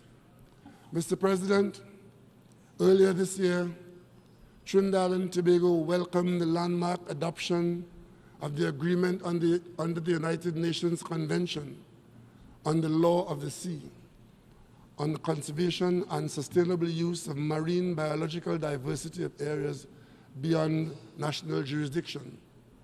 Trinidad and Tobago actively participated in the negotiations along with its CARICOM partners. We are fully confident that when this treaty enters into force, the benefits would redound to all of humankind. Mr. President, the 2030 Agenda envisions a revitalized global partnership for sustainable development based on a spirit of strengthened global solidarity. It would, however, be impossible, Mr. President, for our sisters and brothers in Cuba to achieve these goals if the anachronistic economic, commercial, and financial embargo imposed against that country remains in place. For over 6 decades, the people of Cuba have been grappling with significantly diminished prospects for charting a course towards prosperity, meaningful progress, and sustainable development. To this end, Trinidad and Tobago reiterates its call for the unconditional lifting of the economic, commercial, and financial embargo against Cuba, and certainly for its removal from any unjustified listing as an alleged state sponsor of terrorism. Mr. President, despite our challenges, 2023 has been a momentous year for us in CARICOM. In addition to your election as President of the General Assembly, we recently celebrated in Port of Spain the 50th anniversary of the Caribbean community under the theme, 50 Years Strong, a solid foundation to build on. It was indeed a confluence of celebratory events as we all rejoiced over the election of CARICOM members to major UN bodies. In this regard, we congratulate Guyana on its election as a non-permanent member of the United Nations Security Council, as well as Haiti and Suriname on their election to the Economic and Social Council. Mr. President, guided by our charter and the spirit of multilateralism, we can use the popular aphorism as inspiration, and I quote, "Coming together is the beginning. Keeping together is progress. Working together is success," unquote. If we were to apply that maxim, I have no doubt that we can achieve peace, prosperity, progress, and sustainability for all. Mr. President, Trinidad and Tobago will be doing its part. We continue to stand on our principles, to deploy our diplomacy and leadership in the service of the common good, to uphold international law, and to work with member states in our commitment to leave this world safer, healthier, and better. Mr. President, I thank you for your attention, and I thank my colleagues.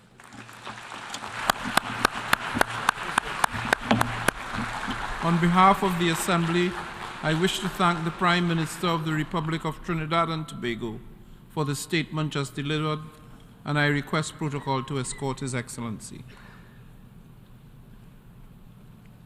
The Assembly will hear an address by His Excellency Kiri Ahos, Prime Minister of the Hellenic Republic.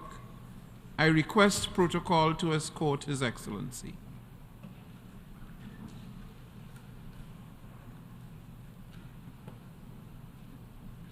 I have great pleasure in welcoming His Excellency Kyriakos Mitsotakis, Prime Minister of the Hellenic Republic, and I invite him to address the Assembly. Mr. President, Monsieur le Président, heads of government and state, ladies and gentlemen, the theme of this year's General Assembly asks us to accelerate action towards peace, prosperity, progress, and sustainability for all. It is a laudable goal, and one I would argue matters more now than ever before. But I must also ask if it is anywhere near enough. And I pose this question not because I wish to test the patience of this Assembly, but rather because even though collective multilateral solutions can and often do make a difference, it seems to me that still too many solutions fall short of our ambitions. Our words are never quite matched by our actions, and our achievements are never quite meet our expectations. It is as if in this United Nations, nations are not quite united enough.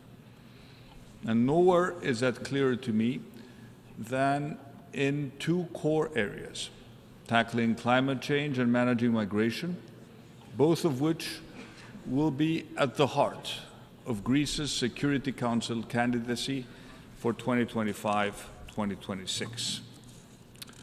If successful, Greece will make climate and migration central tenets of our time on the Security Council, together with respect for international law and maritime security. We will do this because, in part at least, the global community's current collective approach to both issues speaks to a failure to match rhetoric with policy delivery.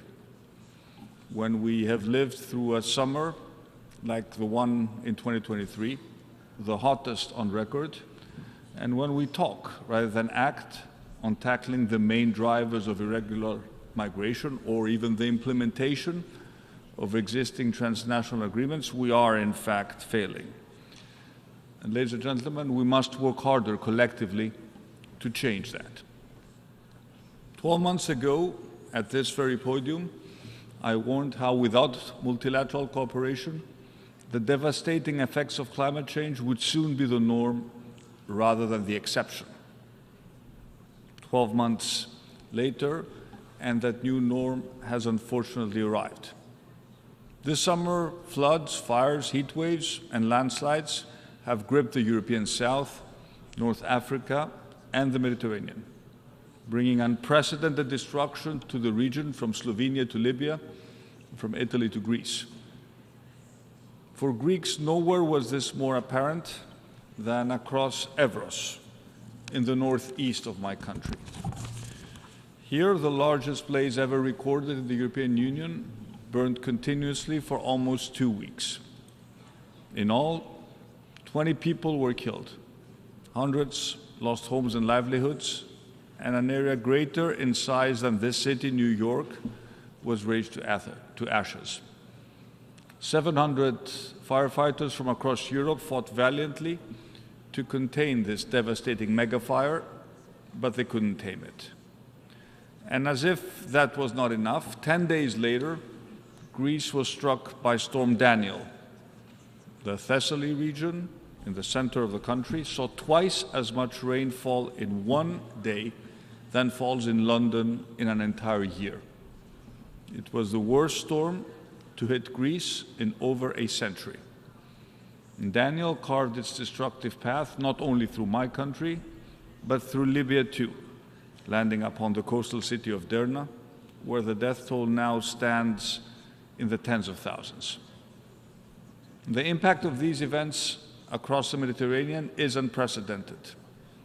Lives lost, businesses destroyed, communities upended, social cohesion undermined, the fragile ecology of our most precious natural habitats severely compromised. I accept, of course, that the climate crisis is not an alibi for everything, but the science is clear. Unprecedented temperatures fueled by global warming are creating the conditions that drive these catastrophic events. And this is no longer a crisis of the poorest or the global south. Our own very unequal battle with nature is now being fought out across the European South and the Mediterranean in particular. And this, ladies and gentlemen, is the new reality of climate change. Greece and our many friends and neighbors who ring the Mediterranean now face similar challenges to those countries which have been at the sharp end of the climate crisis.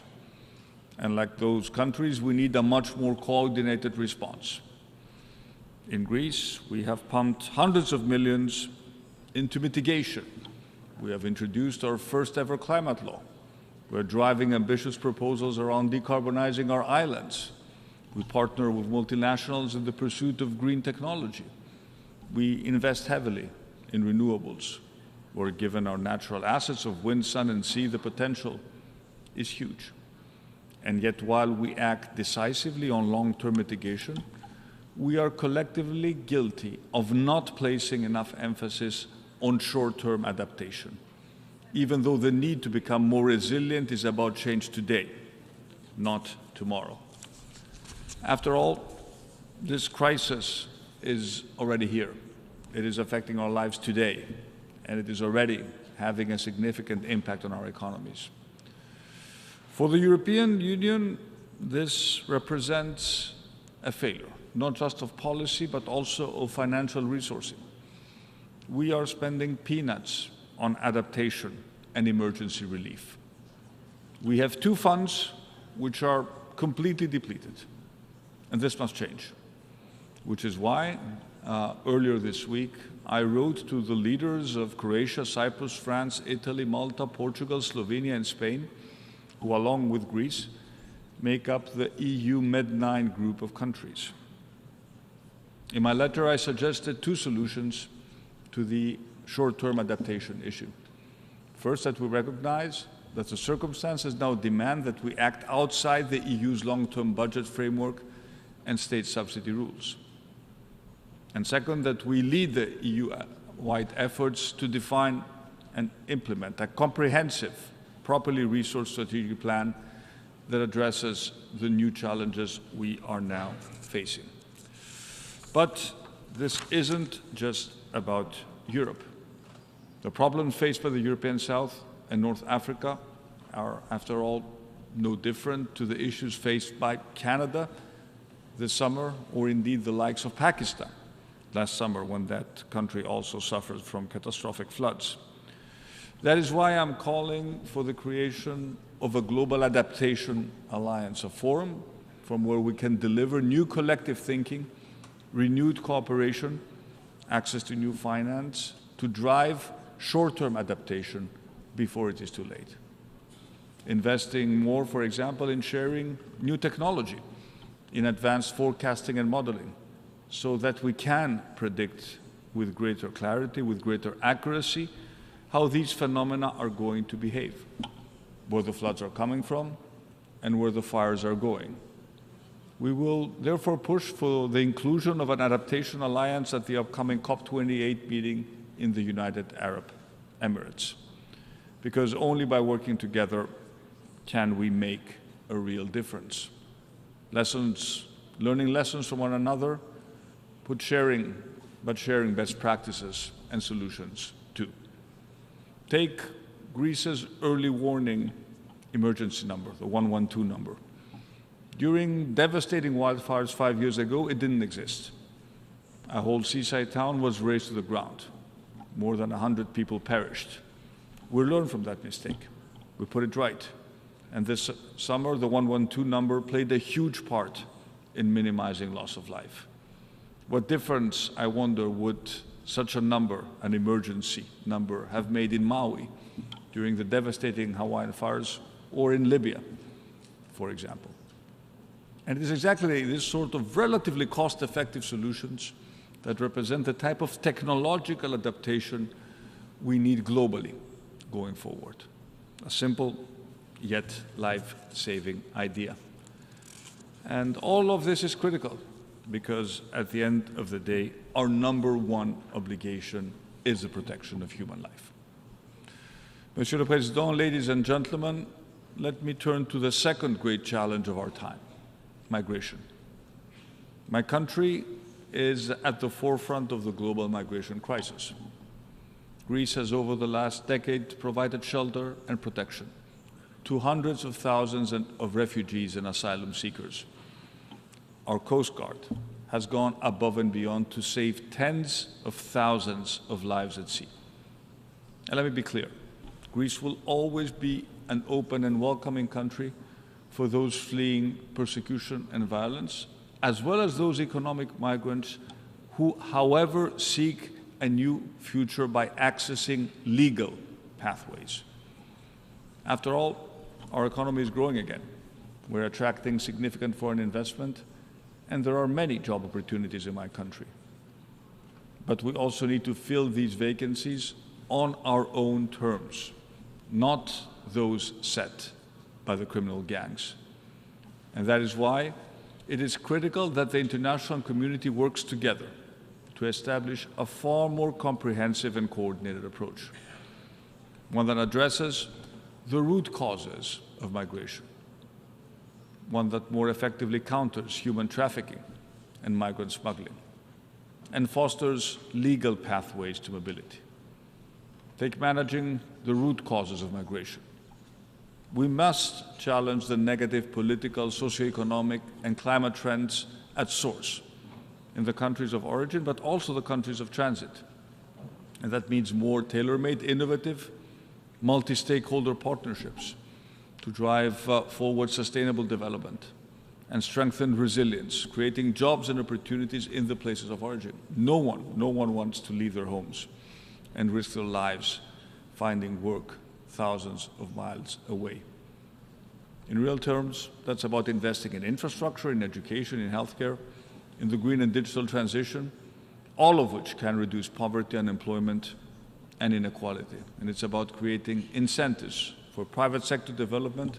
It's about supporting entrepreneurship and small businesses while always promoting good governance and women's empowerment. Ladies and gentlemen, when it comes to migration, Greece's policy is tough but fair. We are focused on preventing irregular migration and improving the effectiveness of return systems. But we're also focused on facilitating the way. Indeed, in recent weeks, there is evidence across the Mediterranean that the pressure on our borders is unfortunately growing again.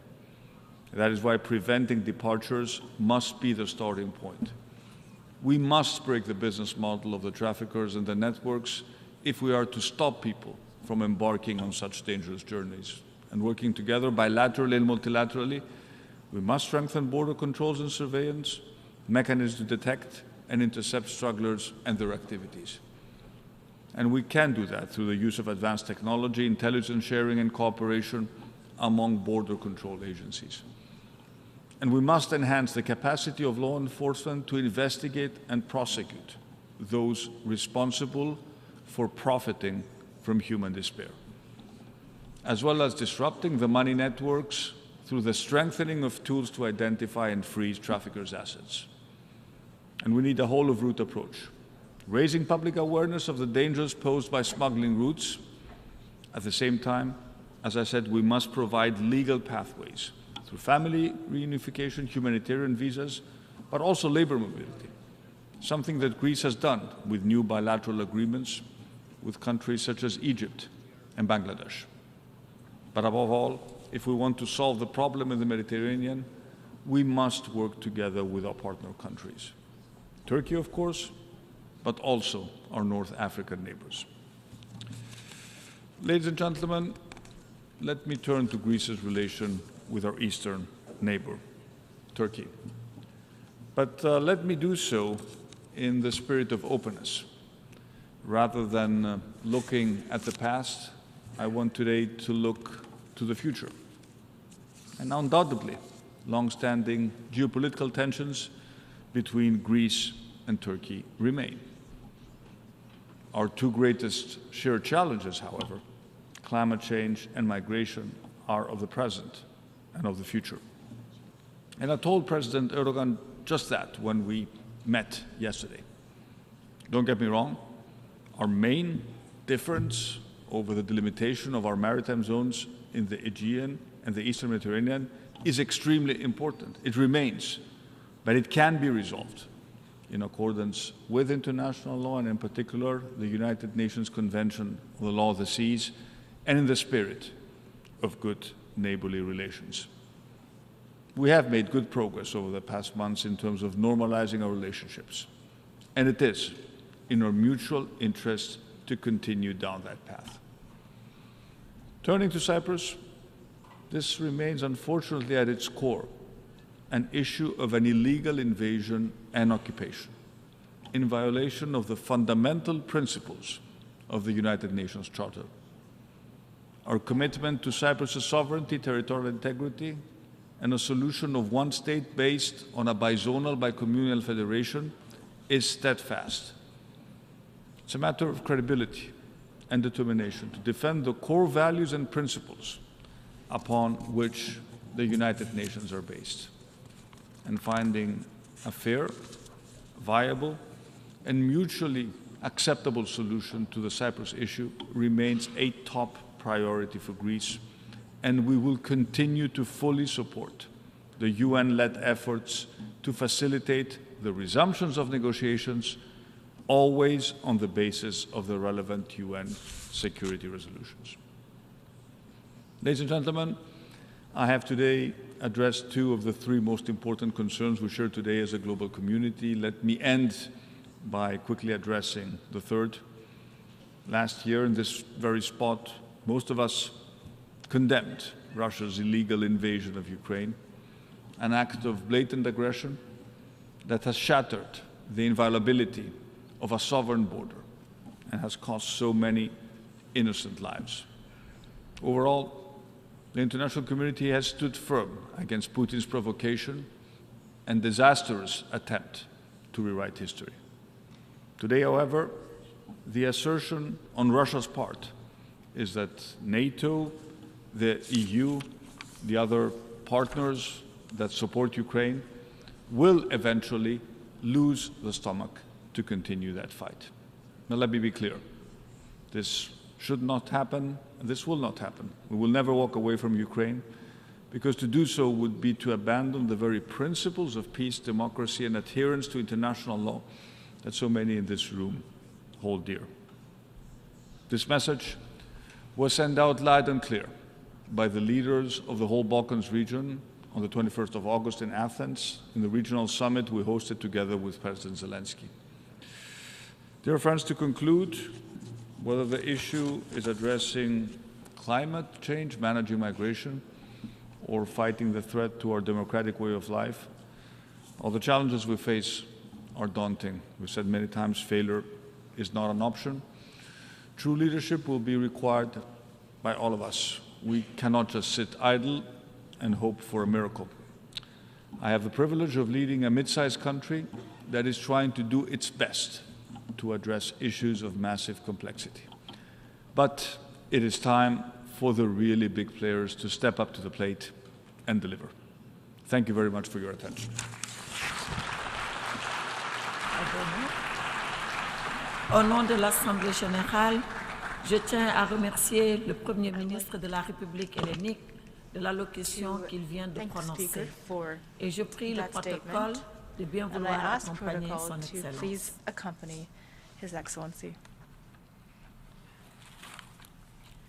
L'Assemblée va entendre l'allocution de son Excellence, M. Pushpa Kamal Dahal, Premier ministre du Népal.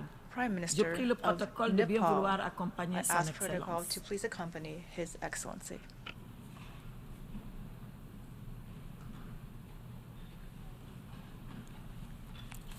J'ai le plaisir de souhaiter la bienvenue à son Excellence, M. Pushpa Kamal Dahal, Premier ministre du Népal, et je l'invite à prendre la parole devant l'Assemblée. Madam President, Excellencies, distinguished delegates, I congratulate Madam President and member of the Bureau on your respective election.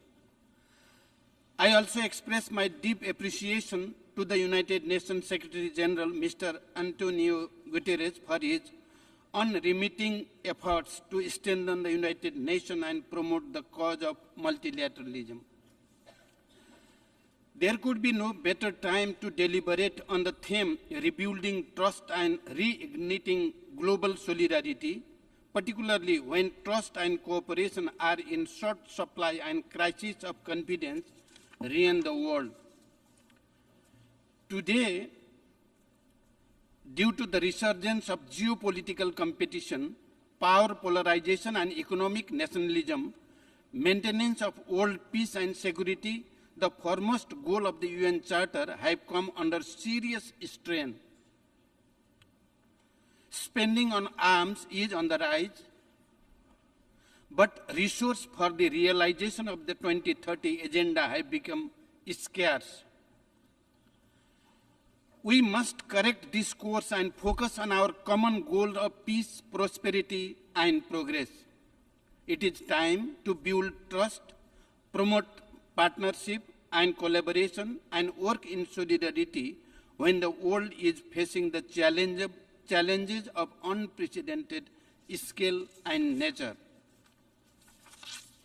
Madam President, I have fond memories of addressing this august assembly back in 2008 as the Prime Minister of a country that had just made a transformation of historic proportion, a transformation from armed conflict to an inclusive and nationally owned peace process, a transformation from centuries-old feudal monarchical rule to a democratic republican order, and a transformation to a multi-party democratic polity where participation of all sections of our society is ensured. 15 years on, we have come a long way. We successfully transitioned through a nationally led peace process. We promulgated a democratic constitution in 2015 by an elected Constituent Assembly, which has consolidated the universally recognized values of human rights, participatory democracy, periodic election, inclusive proportional representation, full press freedom, independent judiciary, and rule of law. The successive two cycles of federal, provincial, and local elections have resulted in increased participation of women, Dalits, youths, and underrepresented communities at all levels of governance. We have been able to ensure 41% of representation of women in local assemblies. A minimum of 33% representation of women is constitutionally guaranteed in the provincial assembly and federal parliament. We have firmly established that the sovereignty lies in Nepali people, and they are the real source of state power. We are now closer to logically concluding our unique, nationally owned and homegrown peace process. Completing the remaining task of transitional justice is top on my political agenda. As Prime Minister of a co-signatory of the Comprehensive Peace Accord, I have been making serious effort to bridge the gaps and build consensus among the key stakeholders. An amendment bill related to the transitional justice has been tabled at the federal parliament to address the concern of the victims, strike a right balance between peace, justice, and reparation, and to make the transitional justice process broadly owned by our society. The proposed bill evolved through a wider consultative process, taking a victim-centric approach and recognize a reparation as victims' right. In the process, there will be no blanket amnesty for the serious violation of human rights. The ultimate objective is to establish an enduring peace in the country and foster harmony in society through peace, justice, and reconciliation.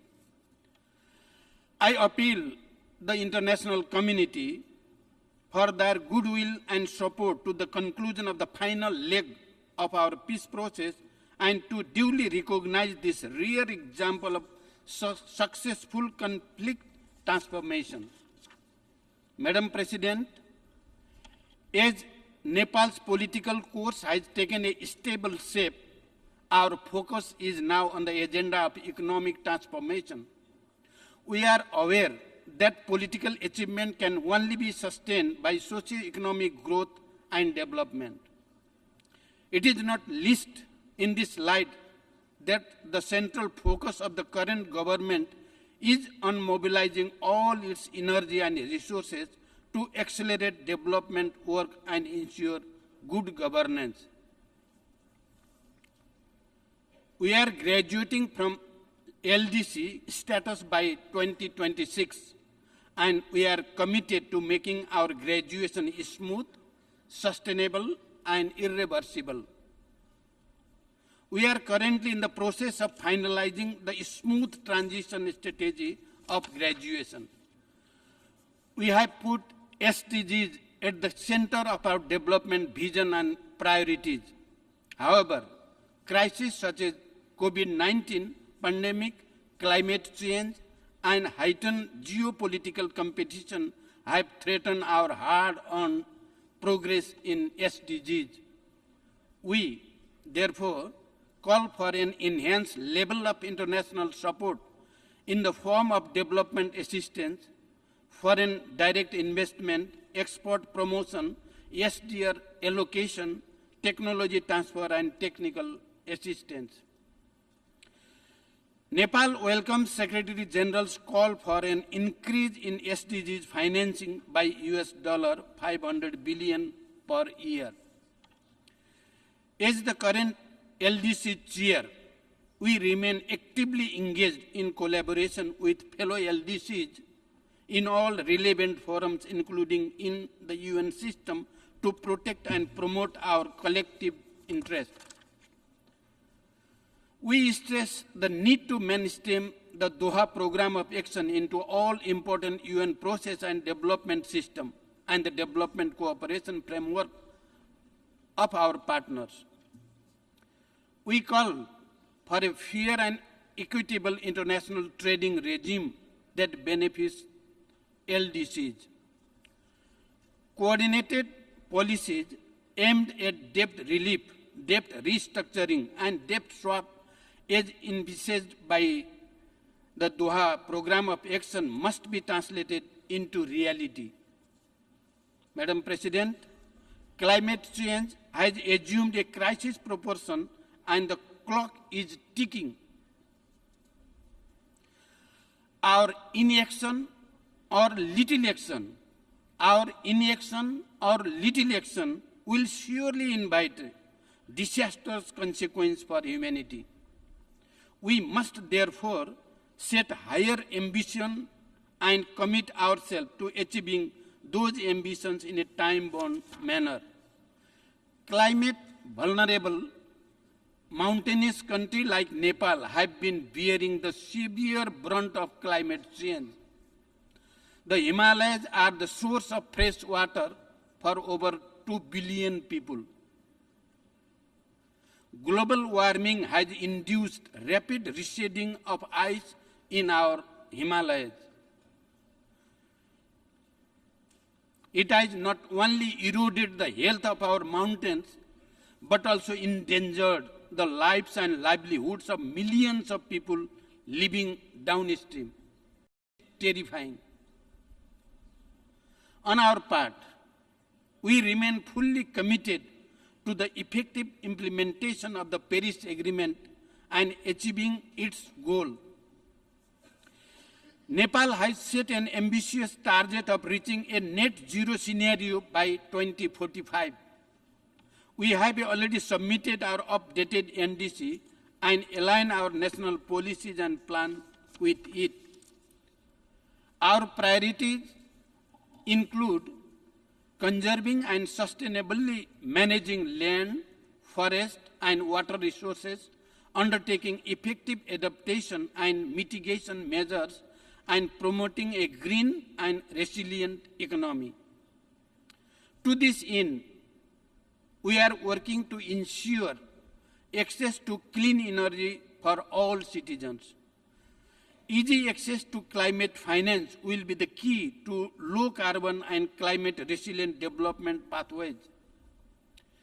Equally, crucial are the early operationalization of the loss and damage fund, fulfilling the target of the $100 billion commitment as well as doubling up of the adaptation climate finance.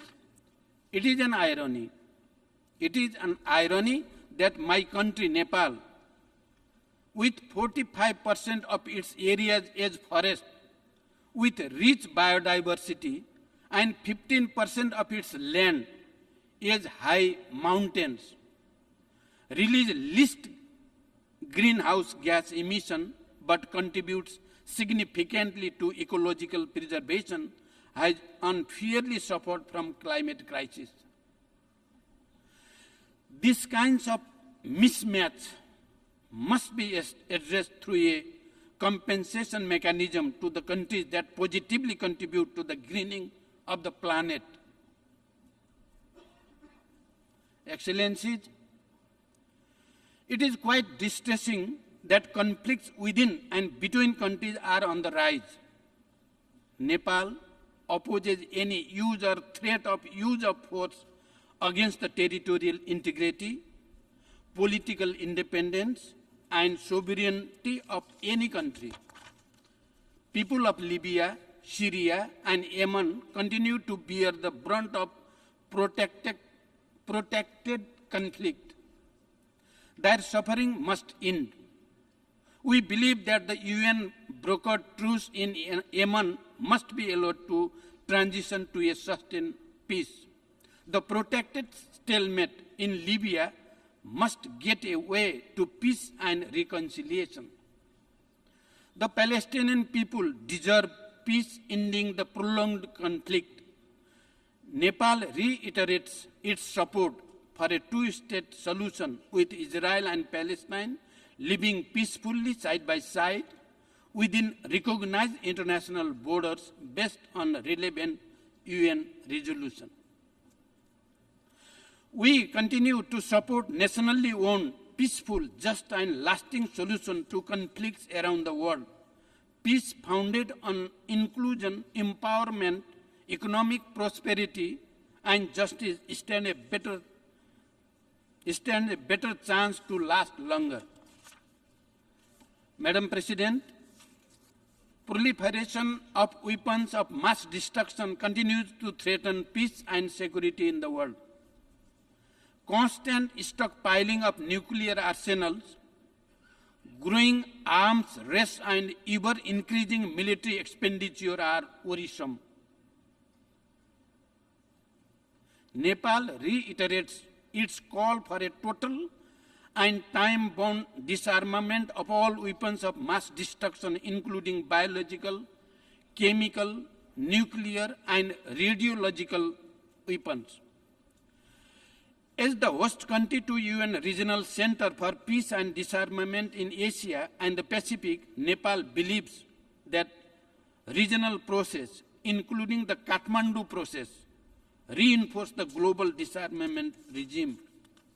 The void of international governance on cyberspace and artificial intelligence demand multilateral regulation. Dual use of artificial intelligence urgently calls for informed deliberation on preventing its potential misuse and strengthening of international cooperation. Nepal condemns terrorism in all its forms and manifestation. We call for an early conclusion of a comprehensive global treaty against terrorism. Madam President, Nepal's commitment to the protection and promotion of human rights is total and unflinching. We believe in an integrated approach to democracy, development, and human rights. Nepal attaches great importance to the safety, security, dignity, and well-being of migrant workers. We call for effective implementation of the Global Compact for safe orderly and regular migration to ensure that migration works for all. Excellencies, the principle of Panchashil non-alignment, the UN Charter, international law and norms of world peace continue to guide Nepal's foreign policy. Amity, cordiality and fraternity are the underlying ethos of our international engagement. We want to promote relations with our neighbors and all other friendly countries on the basis of sovereign equality, non-interference and mutual respect. We remain steadfast in our commitment to multilateralism with the United Nations at its center.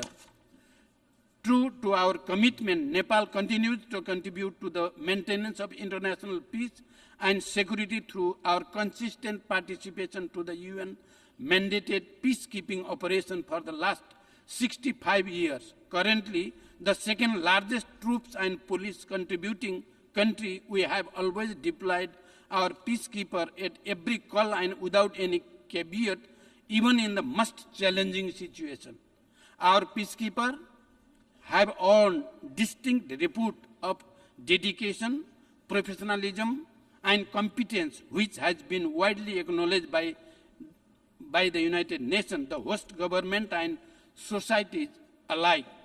We reiterate our call for share of leadership position at the headquarters and in the field to the troops and police contributing countries. We know today's global governance architecture largely reflects yesterday's world. Timely reform is essential for the multilateral institution to remain relevant and to reflect today's realities. Nepal supports the reform of UN Security Council to make it broadly representative, democratic, transparent, and accountable. We call for the revitalization of the General Assembly and the Economic and Social Council with greater role to this vital organ. We need an inclusive and effective multilateralism to better respond to and deliver on the needs of the people and the planet.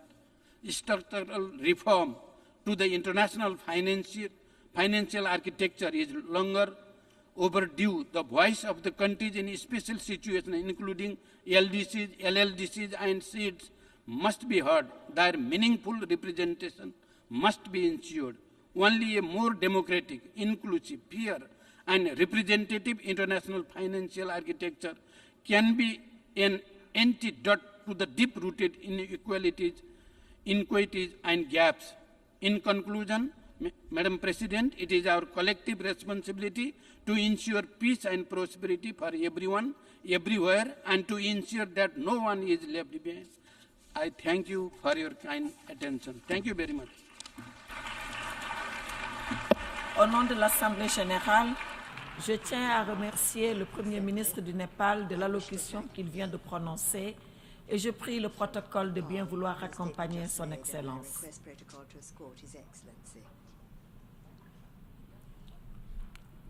L'Assemblée va entendre l'allocution de Son Altesse, Cheikh Ahmed Nawaf Al-Ahmad Al-Sabah, Premier ministre de l'État du Koweït. Je prie le protocole de bien vouloir accompagner Son Altesse.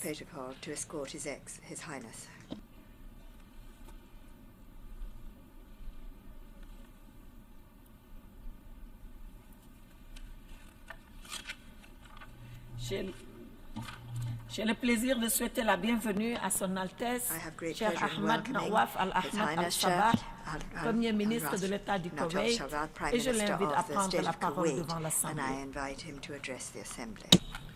بسم الله الرحمن الرحيم. معالي رئيس الجمعية العامة للأمم المتحدة، معالي الأمين العام للأمم المتحدة، أصحاب السمو والفخامة والمعالي رؤساء الوفود، السيدات والسادة الحضور، السلام عليكم ورحمة الله وبركاته. السيد الرئيس، بداية تتقدم دولة الكويت بأحرى التعازي وصادق المواساة للمملكة المغربية الشقيقة في ضحايا السلاسل الزلزالية التي أصابتها. with regard to the victims of the earthquake that killed thousands. I also would like to express our condolences to our brothers and sisters in Libya with regard to the storms and flooding that have affected it, and that have also caused many casualties. We pray to the all-powerful God to take mercy upon the victims and to alleviate the suffering of families. And we wish a speedy recovery to all of the injured. It is a pleasure for me to congratulate you and your friendly country on your election, Mr. President, as President of the 78th session of the UN General Assembly. We are fully convinced that your rich experience in international affairs will allow you to wisely and skillfully guide our work. I also would like to pay tribute to the efforts of your predecessor, Mr. Chakwera, throughout his presidency of the preceding session. I also would like to express our appreciation for the constructive and immense efforts made by the Secretary General of this august organization, as well as his actions to realize the lofty mission of the UN based on its charter to maintain international peace and security. Mr. President, today, عبر إحدى أسمى منصاته وذلك في ظل ما تشهده الساحة الدولية اليوم من تحديات وتقلبات باتت تهدد عالميا تعدد الأطراف تحت طائلة اختبار حقيقي بين قابلية الاستدامة والصمود أو التوقف والجمود.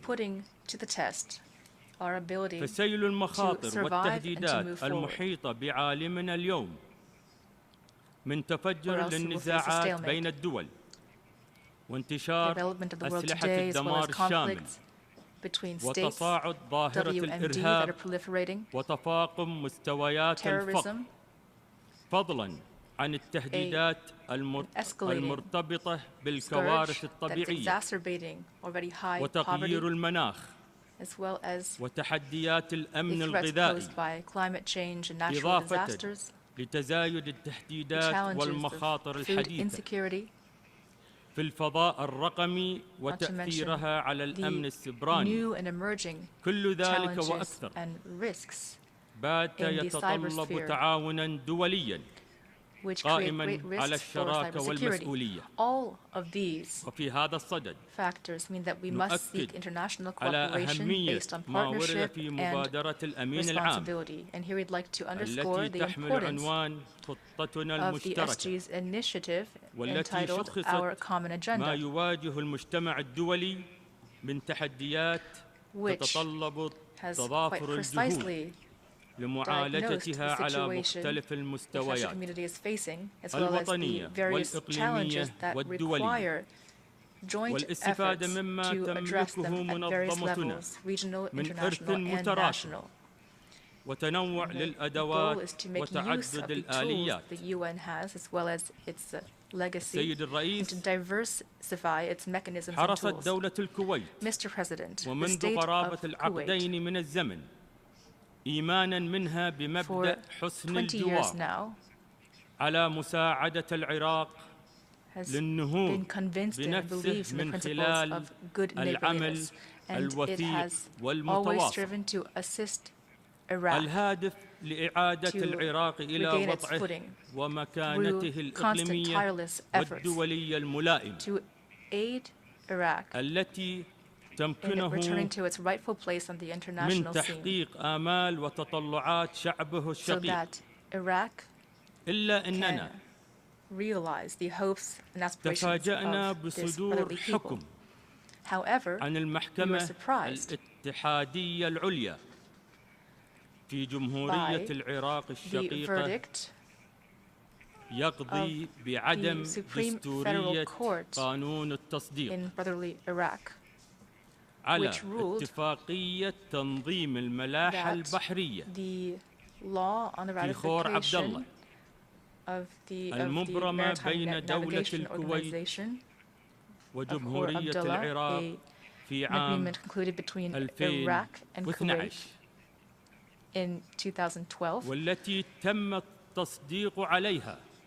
was unconstitutional. This agreement was ratified and submitted to the United Nations in 2013. وما تضمنه الحكم من مغالطات تاريخية This ruling تجاه دولة الكويت بالإضافة إلى تفاجؤنا بقرار حكومة جمهورية العراق قبل أيام بإلغاء بروتوكول المبادلة الأمني الموقع بين قيادة القوة البحرية الكويتية وقيادة القوة البحرية العراقية في العام 2008 وما سيصاحب ذلك من تداعيات سلبية على الأمن المائي وتنظيم الملاحة في خور عبد الله. لذلك ستعتبر دولة الكويت اتفاقية تنظيم الملاحة في خور عبد الله وبروتوكول المبادلة الأمني ساريين لما لهما من أهمية في حفظ الأمن وسلامة الملاحة، حيث أنها تحول دون خلق فوضى وخرق للحدود. الاحتمالية الكبيرة لتدفق تجارة الأسلحة والمخدرات، وهما أمرين رئيسيين لتمويل الميليشيات الإرهابية المختلفة. من هذا المنبر السامي والذي انطلقت منه مسيرة الدبلوماسية متعددة الأطراف الرامية إلى الحفاظ على الأمن والسلم الدوليين، تؤكد دولة الكويت على ضرورة اتخاذ حكومة جمهورية العراق إجراءات ملموسة وحاسمة وعاجلة لمعالجة تداعيات الحكم والمغالطات التاريخية الواردة به، بما يحفظ علاقات حسن الجوار.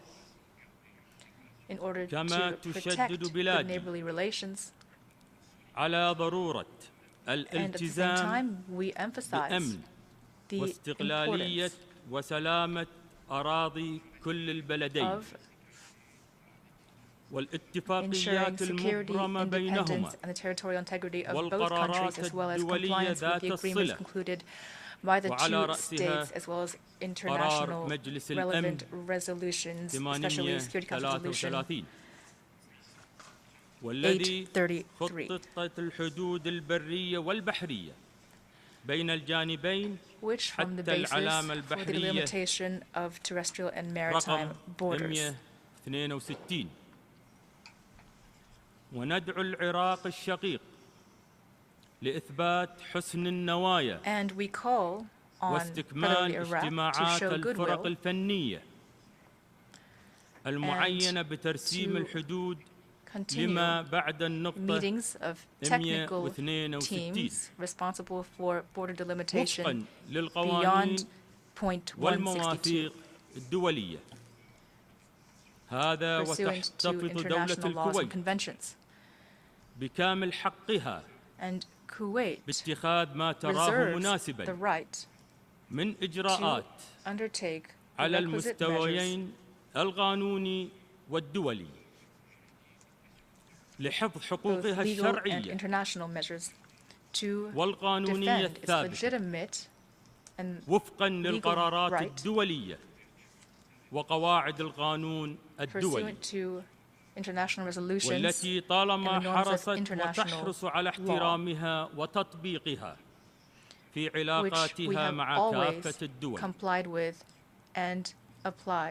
سيد الرئيس، 75 سنة عانى خلالها الأشقاء من الشعب الفلسطيني الحر عن عجز المجتمع الدولي عن تنفيذ قرارات الشرعية الدولية ومن ممارسات الاحتلال الإسرائيلي التي تنتهك كافة الأعراف والقوانين الدولية.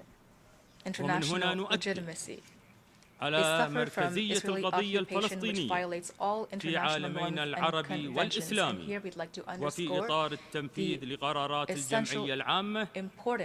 تقدمت بلادي بمرافعة خطية إلى محكمة العدل الدولية من أجل إصدارها فتوى بشأن الآثار المترتبة على انتهاكات الاحتلال الإسرائيلي المستمر لحق الشعب الفلسطيني بتقرير المصير، مؤكدين على موقفنا الثابت والمبدئي في دعم الحق الفلسطيني المرتكز على قرارات الشرعية الدولية وعلى مبادرة السلام العربية، وصولا إلى قيام الدولة الفلسطينية المستقلة وعاصمتها القدس الشرقية على حدود 4 من يونيو 1967. وإنما يشهده السودان الشقيق من أحداث مؤسفة جراء الاشتباكات المسلحة لهو مداعاة للقلق البالغ، داعين كافة الأطراف المعنية إلى ضرورة الوقف الفوري للقتال واللجوء إلى منطق الحوار والعودة للمسار السياسي السلمي بما يحفظ أمن واستقرار السودان ووحدة أراضيه، معربين عن الدعم لكافة المبادرات الإقليمية والدولية الجارية بهذا الشأن بما فيها المبادرة السعودية الأمريكية. وحول الأوضاع في اليمن الشقيق نجدد دعمنا للجهود التي تقوم بها الأمم المتحدة عبر المبعوث الخاص للأمين العام لليمن من أجل استئناف العملية السياسية والوصول إلى تسوية شاملة وفق المرجعيات الثلاث المتفق عليها، وهي المبادرة الخليجية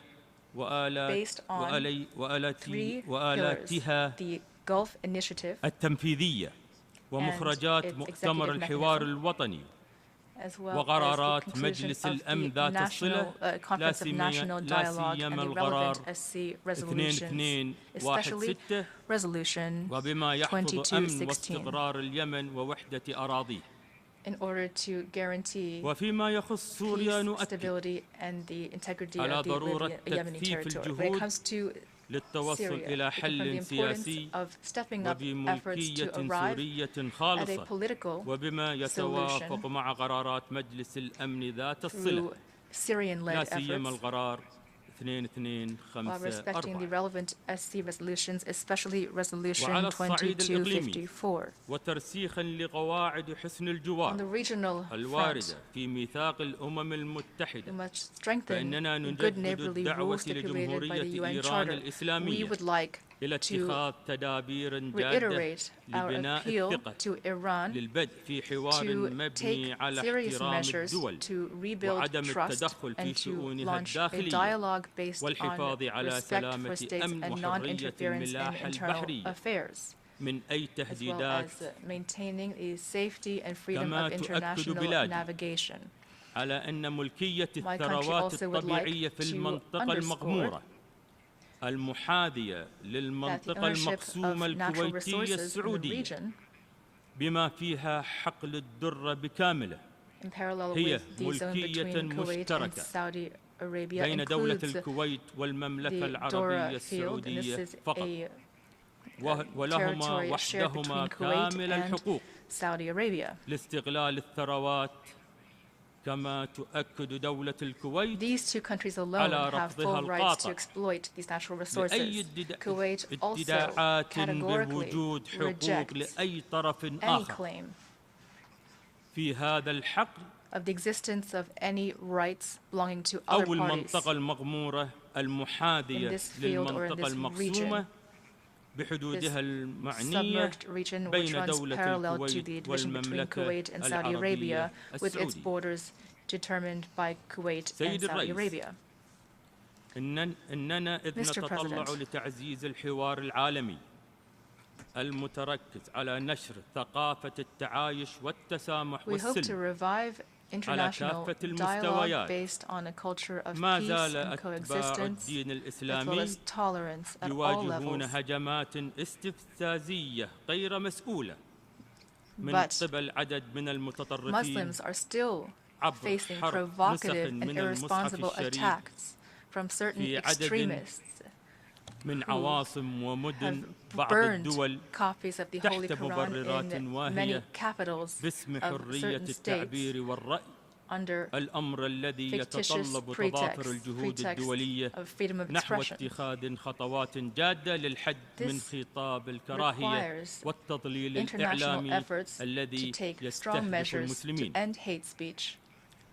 سيد الرئيس and قامت دولة the الكويت associated من media خلال campaigns that رؤيتها target التنموية Muslims. تحت شعار Mr. President, the state of جديدة Kuwait, as part of its بمواكبة vision ومتابعة كافة المؤشرات development under the slogan الاقتصادية A والمالية New الدولية Kuwait لتحويل الكويت إلى مركز مالي is وتجاري monitoring implementation of وتجاري all وثقافي indicators and international متفاعل norms to مع turn Kuwait محيطه into a الإقليمي financial, والدولي commercial, and وبصورة cultural تكون hub معها that السياسة can الخارجية effectively حاضرة interact في with هذه the rest of العملية the region التنموية and the rest of the world, الموسعة وفق دبلوماسية so ترتكز that على these عنصر principles can المبادرة be النابع من respected as part of its إرث expanded إغاثي cooperation وإنساني plan جبل عليه الآباء والأجداد.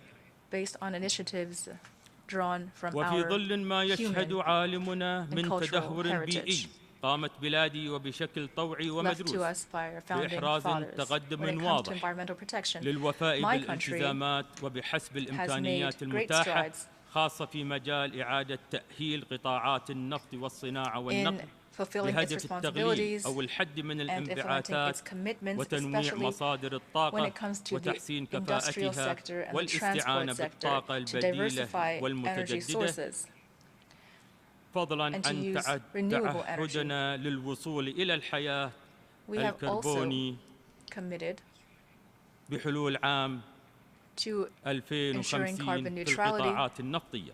by 2050 إن دول مجلس التعاون in لدول the الخليج العربية كانت oil وما sector. زالت رائدة في دعم We're a member المجتمع country الدولي المتعدد الأطراف the Gulf Coordination Cooperation بإيمانها Council. We've بمركزية always been في pioneers تضافر in الجهود the international نحو التصدي community based on للتحديات our المشتركة conviction of the ونتطلع importance of working لنجاح together مؤتمر to تغيير address المناخ common كوب challenges. 28 المزمع عقده We بإمارة دبي في expect دولة a successful الإمارات COP28 العربية which will take المتحدة place in الشقيقة Dubai in the وما UAE سيولده من حشد للدعم الدولي and اللازم للمبادئ التوجيهية لتنفيذ عنصر اتفاق باريس. on support from the international كما community ترحب وتثمن to بلادي implement the بإعلان various المملكة elements of the العربية Paris السعودية Agreement. الشقيقة And تأسيس we welcome منظمة the عالمية statement by للمياه مقرها Saudi الرياض Arabia تهدف إلى تطوير regarding the وتكامل establishment of a جهود global الدول body for water, والمنظمات which will be لمعالجة based in تحديات Riyadh المياه to ensure بشكل شمولي complementarity سعيا in the لضمان efforts of استدامة countries and موارد organizations المياه. to كما لا manage يفوتني water أن resources أنقل in an ثنائي effective بلادي manner وترحيبها and to باستضافة دولة exploit قطر them in an الشقيقة optimal way.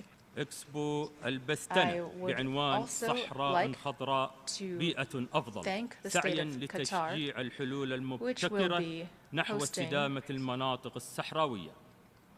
وفي the الختام انطلاقا من إيمان دولة الكويت الراسخ بالمواساة والعدالة وحقوق الإنسان فإننا نتطلع لدعم الدول الأعضاء في الأمم المتحدة لنيل دولة الكويت عضوية مجلس حقوق الإنسان للفترة candidacy with the Human Rights Council for the period 2024 to 2026. في الانتخابات التي ستجري في شهر أكتوبر المقبل وسنسعى من خلال عضويتنا تلبية تطلعات العالم النامي بمد جسور التعاون والعمل بما يسهم في التوصل إلى حلول شاملة وعادلة تعالج القضايا ذات الصلة بحقوق الإنسان وفقا لأحكام القانون الدولي والقانون الإنساني الدولي والقانون الدولي لحقوق الإنسان وقرارات الشرعية الدولية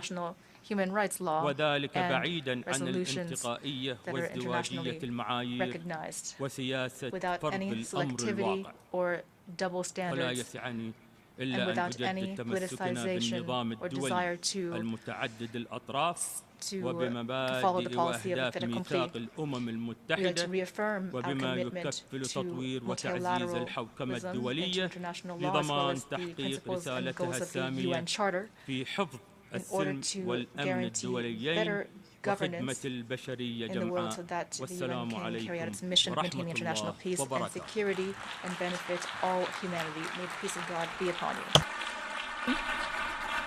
Je tiens à remercier le Premier ministre de l'État du Koweït de l'allocution qu'il vient de prononcer et je prie le protocole de bien vouloir accompagner son Altesse.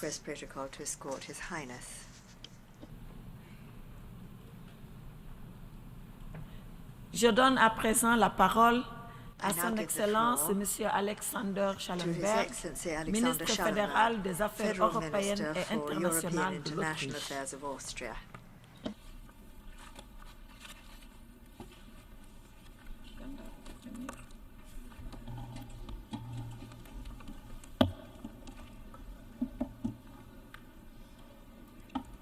Monsieur le ministre, vous avez la parole. Madame la Présidente, Excellencies, ladies and gentlemen, we are meeting in this hall today at a time that is undeniably one of the most challenging in recent history. One look at the news and we see the highest number of violent conflicts since World War II, including a full-scale war of aggression of Russia against Ukraine, an intensifying global climate crisis, with extreme weather events causing devastation around the world, rising poverty, social divisions, and a backsliding of human rights and development gains hard-earned over the last decades. The world seems to be in a sad state of affairs, and one wonders whether worse is yet to come. We are indeed living in a time of uncertainty, in a time between times, so to say. The old order is fading and a new one is yet to emerge. Sometimes I compare our current situation to an earthquake. The entire earth is still shaking and the tectonic plates are still moving. And we don't know yet where they will come to rest, but we instinctively feel that the fault lines will be deeper and wider in the end. We already see shifts and cracks in our trade systems, in our security systems, in our multilateral systems. No wonder that this leads to a sense of insecurity and unease, to the feeling of living in a permanent state of emergency. In this era of transformation, our cities are rightly expecting answers. And I deeply believe that as politicians, it is our responsibility to formulate hopeful yet realistic visions.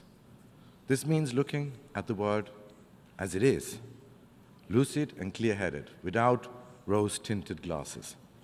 This also means that we have to be on our guard against those polarizing populists who spread fake news and offer seemingly easy answers to complex questions, who want us to believe that we can solve problems by simply negating them, by pulling up the drawbridge and decoupling from reality, be it on climate change, be it on disruptive technologies like AI, mutual political and economic dependencies, or the growing multipolarity in geopolitics.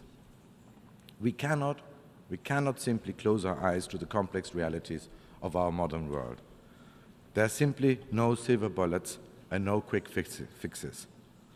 This would be another and very dangerous form of wishful thinking.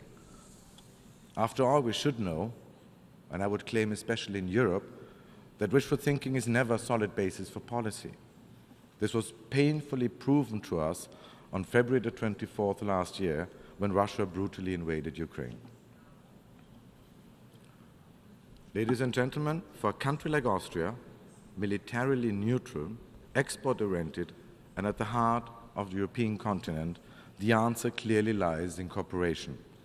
We understand that in order to deliver for our own citizens, to make their lives more secure, create economic opportunities, and tackle global challenges, we need to work in partnership with others. That is why we are so deeply invested in multilateralism. It is part of Austria's DNA, actually, not least because Vienna is proud home of one of the UN headquarters and over 50 international organizations. We know that the rules-based international order is our only protective shield against a world where might makes right, where unilateralism and the use of force rule. And frankly, I believe that nobody in this room can deny that the rules-based international order, with all its imperfections, agreed, has served us all pretty well over the last 8 decades, through a free and open global economy, through preventive diplomacy and peacekeeping, which has brought stability to our neighborhoods, an effort which Austrian Blue Helmets have been supporting since 1960, through a web of international treaties and agreements addressing such diverse issues as disarmament or climate change, and through a system of human rights established 75 years ago in the Universal Declaration and confirmed 30 years ago in the Vienna Declaration and Programme of Action. However, we must ask ourselves honestly, is multilateral system still fit for the purpose? Can it last for another 80 years? The answer, ladies and gentlemen, is simple and sobering. No, it cannot and it will not. We need to reform in order to preserve. Because what we are seeing and what I'm hearing very loudly in this very hall is that the rules-based international order is not inclusive enough. The Security Council no longer reflects today's world. It needs to offer a seat to more countries left out at the time of its establishment, including from Africa. And I can assure you that Austria will continue to push for reform, including in our candidature for a non-permanent seat at elections in 2026. The multinational system is not proactive and effective enough. It has made little impact in places like Afghanistan, where women are systematically denied the most basic rights to education and to participate in public life. In the Sahel region, where a series of coups d'etat serve only the generals, not the citizens. And it has not been able to stop Russia, a P5, from invading its sovereign neighbor Ukraine in a fit of near-imperialist aggression. Ladies and gentlemen, what I'm talking about is enlightened self-interest. I stand here in front of you today as a representative of a smaller country with a great history, a country that after the First World War shrank from an empire with over 50 million inhabitants to a state with less than 10 million people and a fraction of its former territory. And yet, where do we stand today in Austria? Today, Austria is a successful and flourishing country with a high degree of social stability, economic prosperity, and environmental protection, with its capital, Vienna, voted again and again as the world's most livable city. I believe there's a message there. There's a message to those countries and leaders who want to turn back the clock, who abuse history as a pretext to justify the violence today. They're on the wrong track. You cannot build a future while being stuck in the past. We Austrians, we have learned from our history, and it's precisely these experiences of the past that make us care so strongly about multilateralism. There is simply no better alternative. No better alternative for safeguarding our prosperity and security, and for tackling global challenges.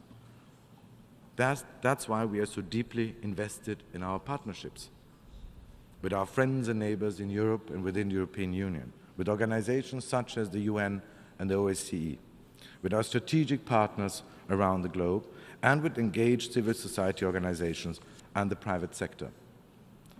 We have also increased our outreach to the Asian Pacific region, and we are engaging with African partners in the spirit of, that's very important, in the spirit of mutual respect and common interests.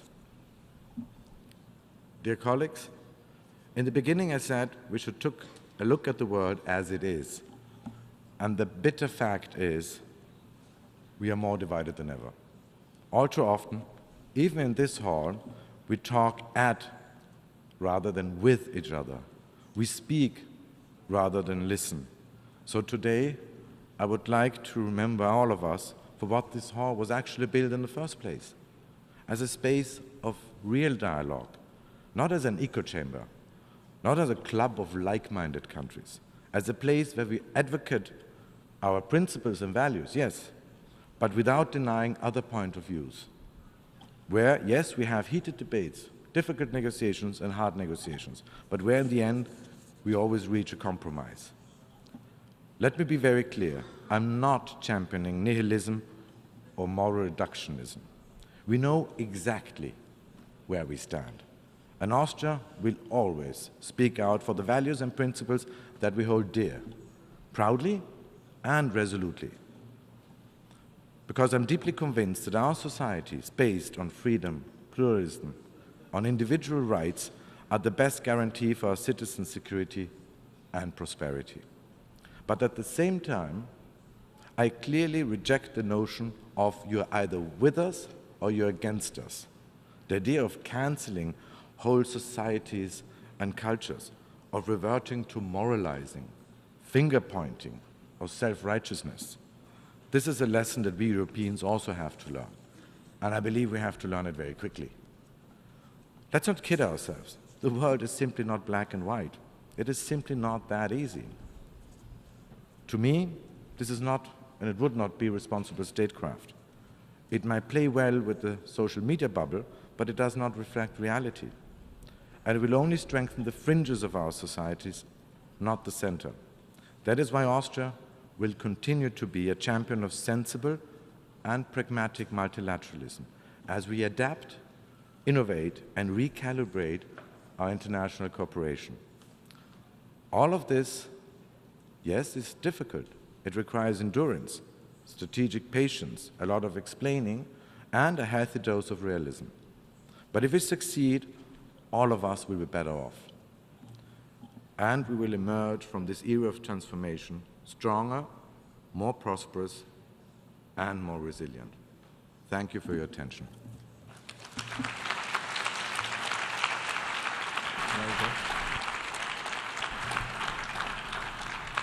I thank the Federal Minister for European and International Affairs of Austria. I now give the floor to His Excellency Mohammed Sareh Anadif, Minister of State, Minister of Foreign Affairs, Chadians Abroad and International Cooperation of Chad.